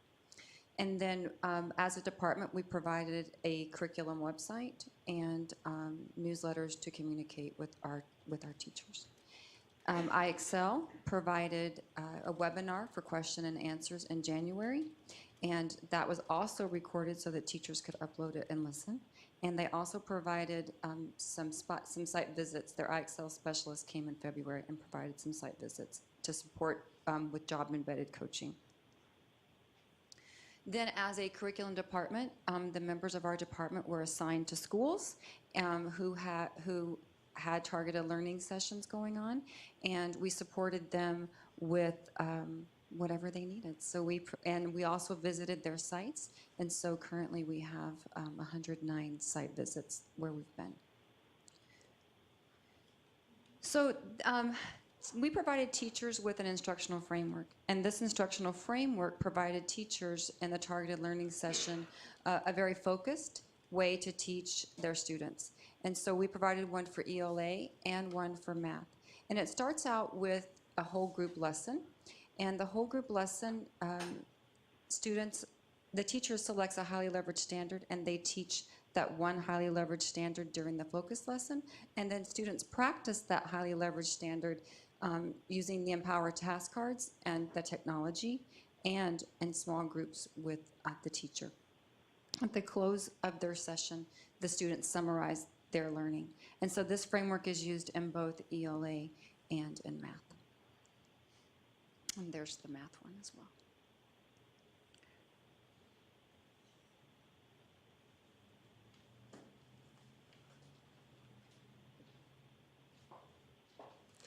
Okay, so we are currently still analyzing a lot of the data that we have been provided by IXL, but as of February 28th, here is some statistics with the usage and also student proficiency on skills on IXL. So 73 of our schools are using it. Some schools already had some established programs that they were using. Over 2,200 of our students are currently using IXL. They can use IXL in their targeted learning class. They can use IXL during their regular classes. They can also use IXL at home. It's very, very user-friendly. It can be downloaded as an app on a phone. So we are seeing a lot of our students actually use it even outside these sessions. The things that, here are some pieces of information, like our kids have answered over 1 million questions on IXL, 1.2 million questions on IXL. They've spent 8,000 hours using the IXL program. They have attained proficiency, which means they get a SMART score of 80. And kids can tell you a lot about this SMART score. It's not a percentage correct. The computer monitors how they're answering these questions. The questions get harder, and as if they answer a certain amount incorrect, their SMART score goes down and back up, et cetera. So 80 is considered proficient. So our students in the targeted learning sessions have gained proficiency in over 15,000 skills, almost 16,000. And they've achieved mastery in almost 10,000 skills. And mastery is a SMART score of 100, which I have actually sat in these sessions and watched kids, and it's quite a difficult task to get a SMART score of 100. And kids are super motivated because they get badges and all certificates and stuff like that. So They've been working hard on IXL, and we've received a lot of very positive reviews from the teachers and the students regarding IXL. At this time, we were wanting to share a highlight video. We were just told that our presentation was converted to PDF, so it eliminates the video. So, thank God Dr. Grijalva was prepared with it on a flash drive, so we're trying to get it up right now. But as we have seen, Michelle shared that we've done 109 visits to targeted learning sessions so far, and we've seen amazing things, amazing testimonies from kids and from teachers about these sessions. So we were starting to hear this and decided we really need to document this through a video of these classrooms and what's going on and the voices of the kids and the teachers. So hopefully we'll get to see that. We might progress through the session so that maybe it'll be our closing thought.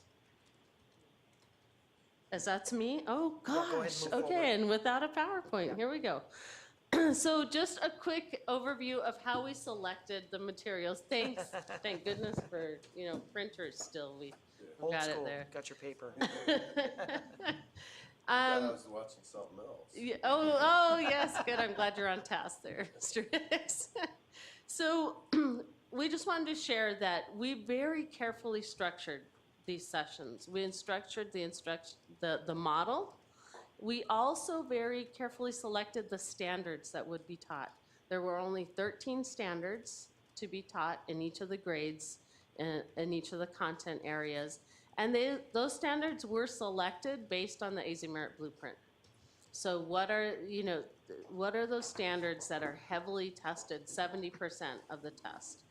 And then you'll learn more about how we provided that. So we looked at the blueprints for ELA and math and selected the most heavily assessed standards. And now John's gonna tell us how we supported teachers with those. So I want to talk a little bit, good evening. I want to talk a little bit about, wow, you're short. I want to talk a little bit about the materials. Sorry. I want to talk a little bit about the materials and resources that we provided for teachers to access. So from our main page, our main curriculum page on TUSD SharePoint, we put links to the math targeted learning sessions and to the ELA targeted learning sessions. And these provided a wealth of resources to the teachers. So not only did we align the resources towards the highly leveraged standards that the teachers were supposed to be teaching with a little bit of information unpacking that standard for the teacher, but we also gave them Empower task card resources to go along with it, IXL resources to go along with it, and then also from that page they were able to access any communications that had been distributed, any training or tutoring that was provided by IXL. There was a wealth of resources for the teachers to access that were all completely aligned towards those targeted standards that we wanted to show improvement on for benchmark testing. And then for evaluating the effectiveness of it, we wanted to gather information from a few different data points. The first one was attendance. So be it synergy if the courses were embedded in the school day or tracking through Excel spreadsheets and after school attendance. We wanted to track the actual number of participants in the attendance. IXL has a function where we can track the mastery of the target standards, so we're able to also gather data on how the students are progressing when it comes to those targeted standards. And Edgenuity as well provides very good resource in the progress of the students. Benchmark data, so we pulled first and second quarter data already to compare with the third quarter data, benchmark data that the students are about to take, and then of course ultimately evaluating the effectiveness through the AZ Merit assessment. And then at this point there would have been a slide that showed all of the participants that facilitated and went out to the sites to support the teams and groups of teachers. And then we're ready for some questions? Or do we have a video now? Oh, okay.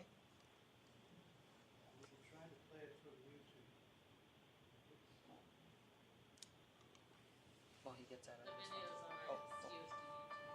The Tucson Unified School District has established targeted learning sessions to help students think deeply about their learning standards. The goal is to provide targeted literacy and math instruction to students who are Dr. Trujillo, did you want to say Yeah. something while they're? Just a comment, for those of you that want to see IXL in action, there's a wonderful IXL teacher out at Pueblo Gardens who has a beautiful lab and just does it so well. And that's probably the best example of the IXL model that I can route you to if you're in the area and you'd like to visit. Thank you. He can see it on his screen, just not Will you email us a link to the YouTube site? Yes. Yeah, we can look at it. Thank you. We'll send it. Any questions? Yes. Questions? Any questions from board members? All right. All right. All right, we'll Thank send you. you the link. Thank you. Thank you. Dr. Trujillo. Just in closing, that even if a quarter or 30% of the students enrolled in these targeted learning sessions is able to move one level on AZ merit, whether it's from minimally proficient to proficient or proficient to exceeds, that will significantly reduce the amount of DNF schools that we have in the district. So this is a very, very crucial piece of AZ merit readiness that we're working on. Ms. Grijalva. Can you send us the link for the presentation? We might have questions after you see the presentation. Thank you. After the video?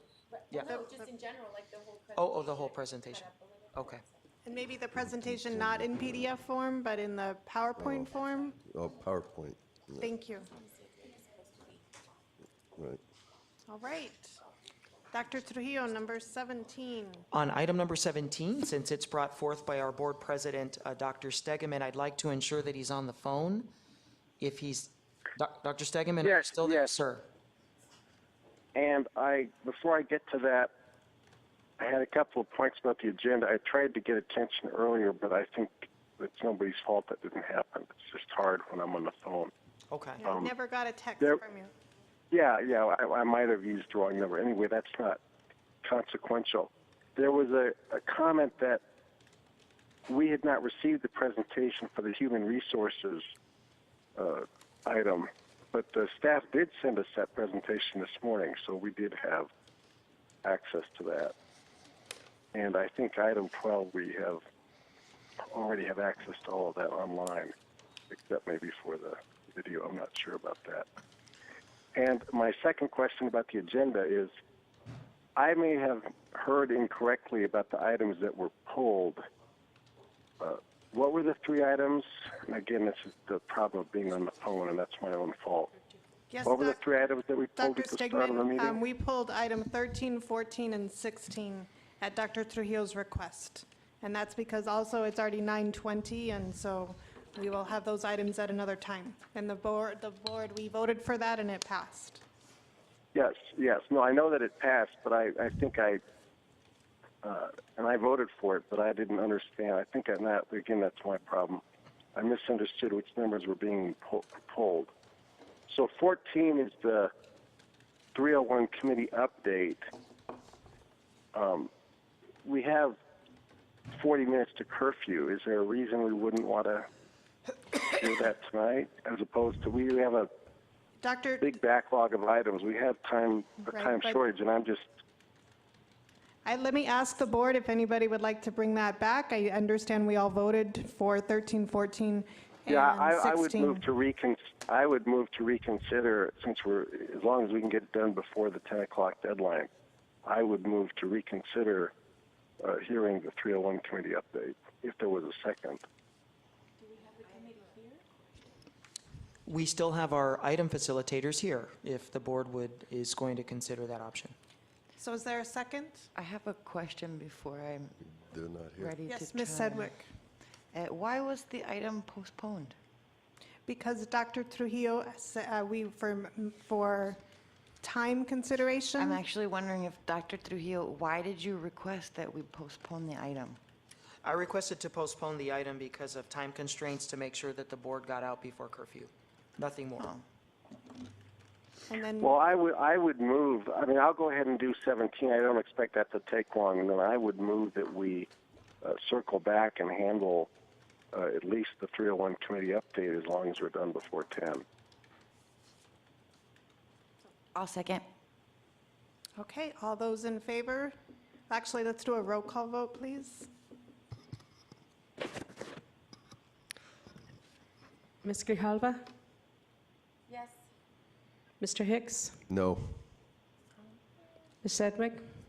Yes. Dr. Stegeman? Yes. Ms. Foster? No?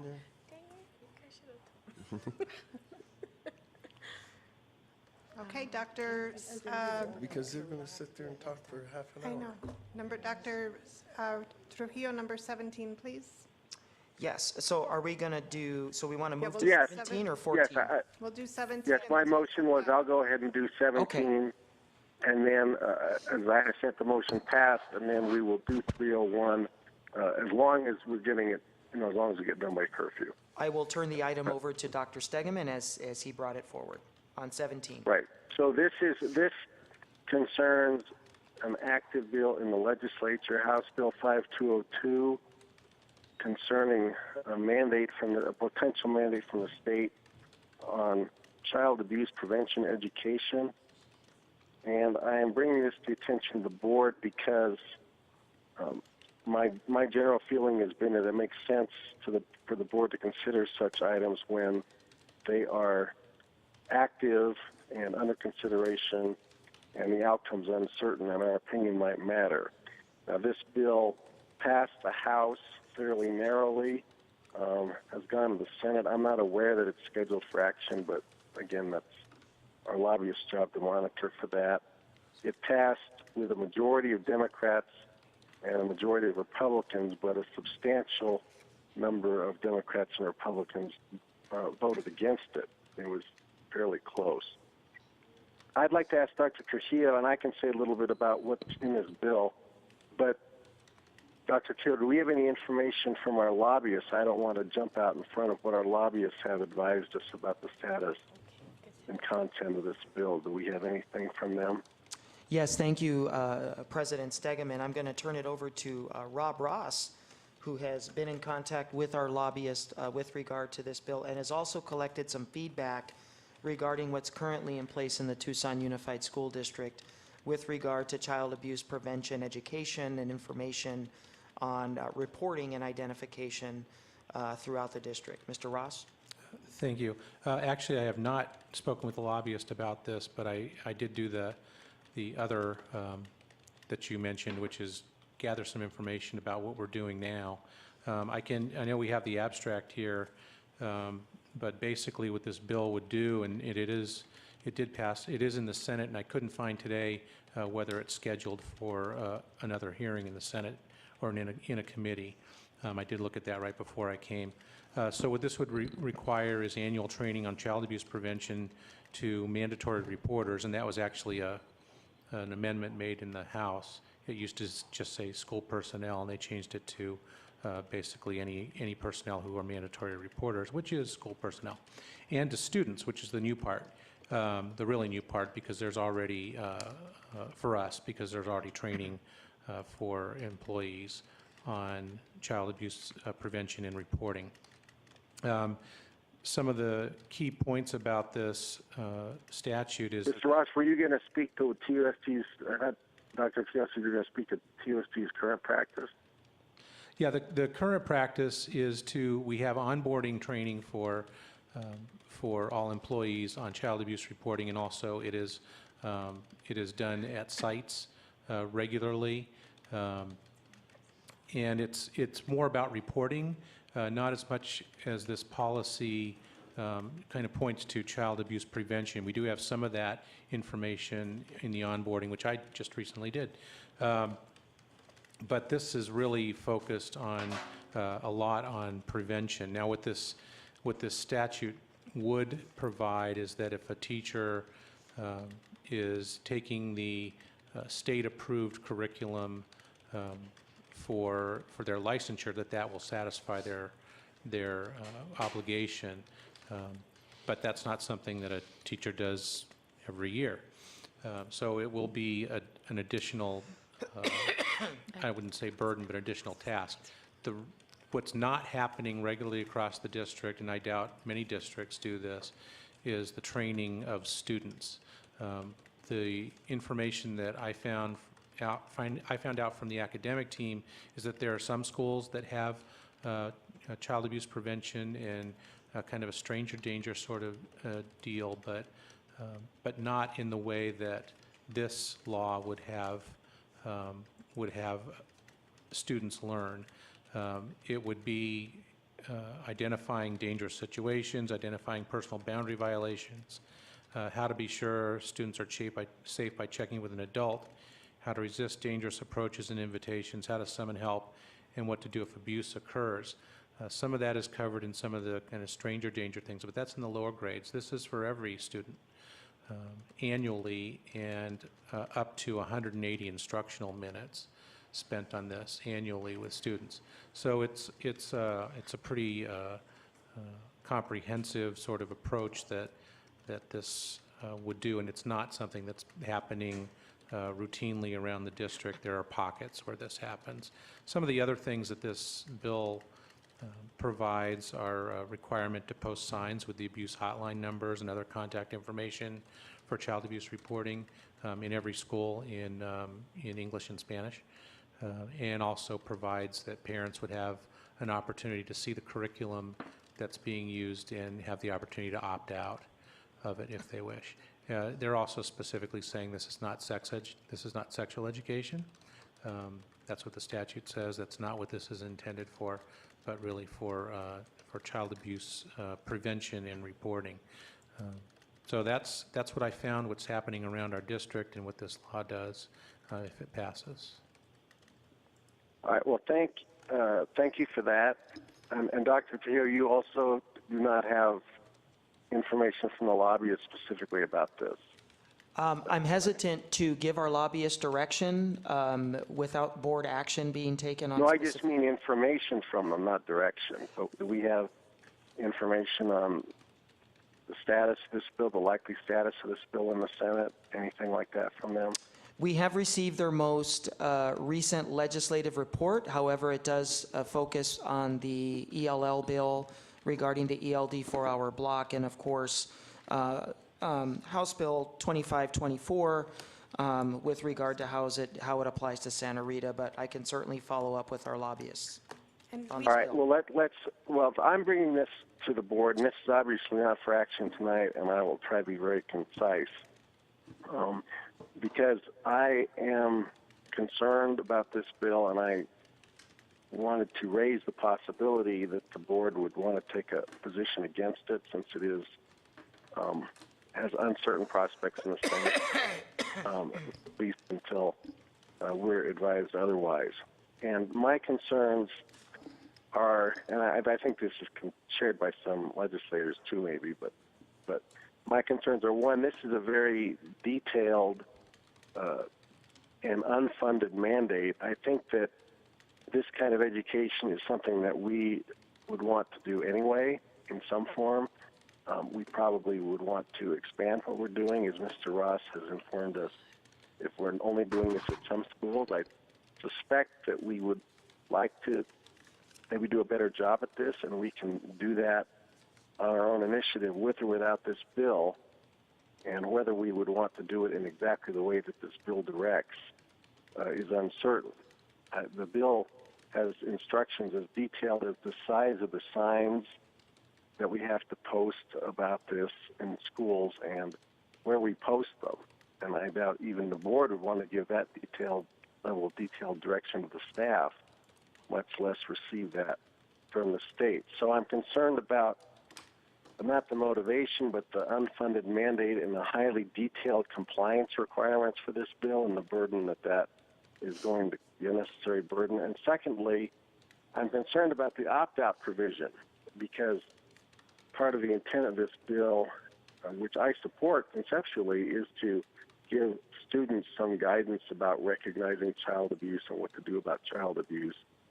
And it's pretty counterintuitive to me that we would give parents an opt-out option from that, and which is something we might not do on our own, but if this passes, then we are mandated to create that option, which concerns me.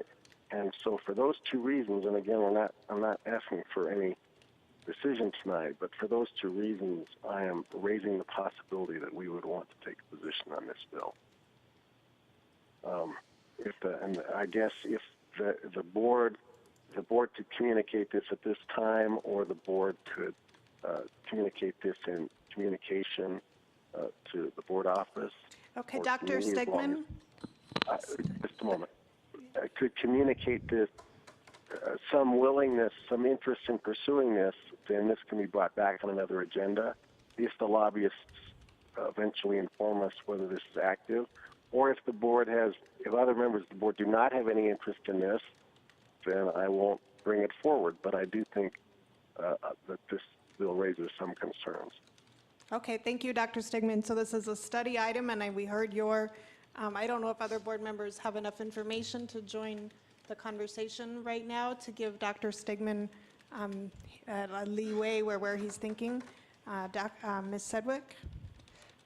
So I think that Dr. Stegman brings up some good points. It sounds like a conversation that may be worth having at a later date.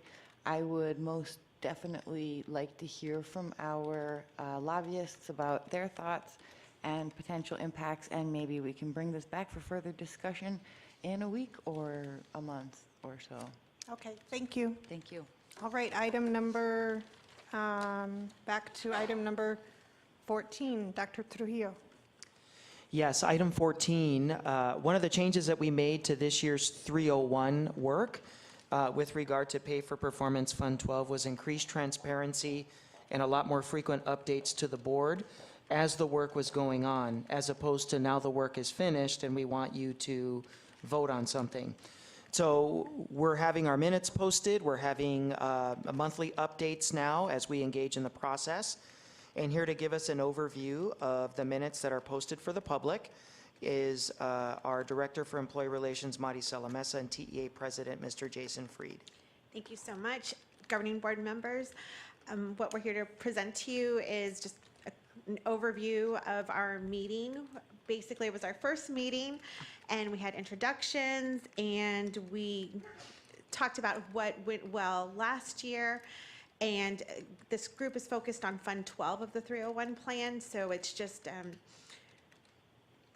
going through what went well last year and what didn't. And so we received a financial report from Renee Weatherless, and we discussed the internal audit briefly. There was a brief overview, but the next meeting we'll have a little bit more discussion on that and the role of the committee for this year.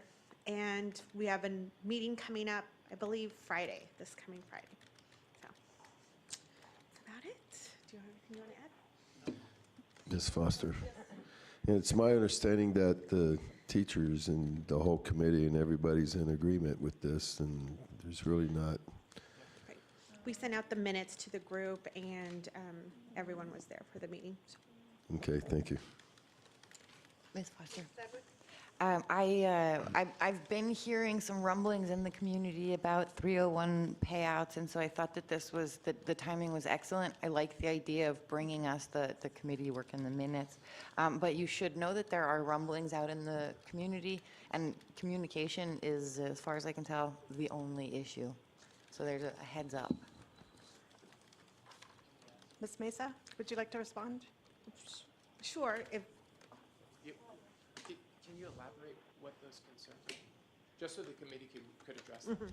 Teachers have been coming forward with the same concerns that they had last year and the years previous about the numbers, how much they can expect to get paid out. I imagine that they've been reaching out to you with similar concerns. I know you were CC'd on at least one of those emails. And that's just, again, just to give you a heads up that some teachers are rumbling a little bit about what they can expect from Prop 301. Just exactly the way it happened last year and the year before. It's the same exact concerns. I think the only issue is just communication, making sure that our teachers understand the process, where we are in the process, their role in the process, and that sort of thing. And I do feel that once there are some financial presentations to the board, I'm hoping that a lot of these concerns will start to be alleviated and the communications will go out. There are items already that are posted where people can see, but I think the explanation is key in all of this to explain, hey, you know, we're looking at all these funds and taking our job very seriously. Did you want to add? Ms. Foster. Mr. Hicks? I do have one question that was brought up. Have we expended all of the funds from the addendum 2? For the Unfund 12. Right. I believe there was, I'll have Renee Weatherless speak to the specifics on it, but I don't want to say anything incorrectly. But if you're talking about the Okay. I just saw it. I'm good. Okay. Are we good? Thank you. All right, thank you. Okay, any other questions? Okay, thank you so much. Okay, thank you. I would like to take a moment of personal privilege before we do future meeting dates, and that's to remind everybody to wear red tomorrow to support public education and our teachers. And future meeting agenda items, board members, Mr. Hicks.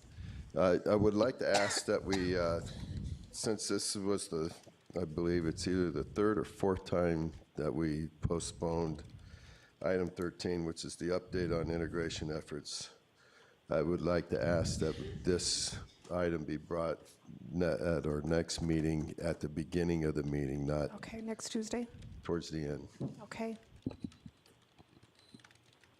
All right, and I would like to, I'm very frustrated with the information items that were not included in the, and I don't think that's ever been an issue before, and so I would like us, Mr. Ross, to quickly look at revising that, the posting of agenda policy, because the BEDBA policy, because I've never had it read that way. We've never had this conflict of, I'm concerned that we did not have information posted for the public, but with our board president's interpretation of this policy for today's meeting, and so I'd like to make sure that we can quickly revise that so we are not stopping information from being posted for our community. So if that could be Ms. brought Foster? forward. Thank you. Ms. Foster? It's not a discussion item, it's a further agenda items. Miss. Yes, Ms. Grijalva? So, interestingly enough, I was having a conversation with Manuel Avila, who's a 7th grade teacher at Ross Scrooge, and he was talking about some of the intramural games that they're having, basketball games for staff and teachers.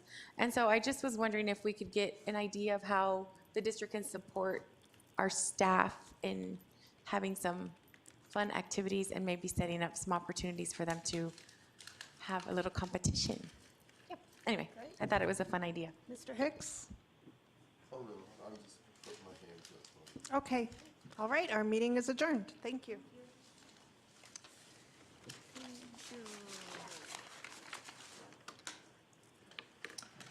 We went for 8, Mike.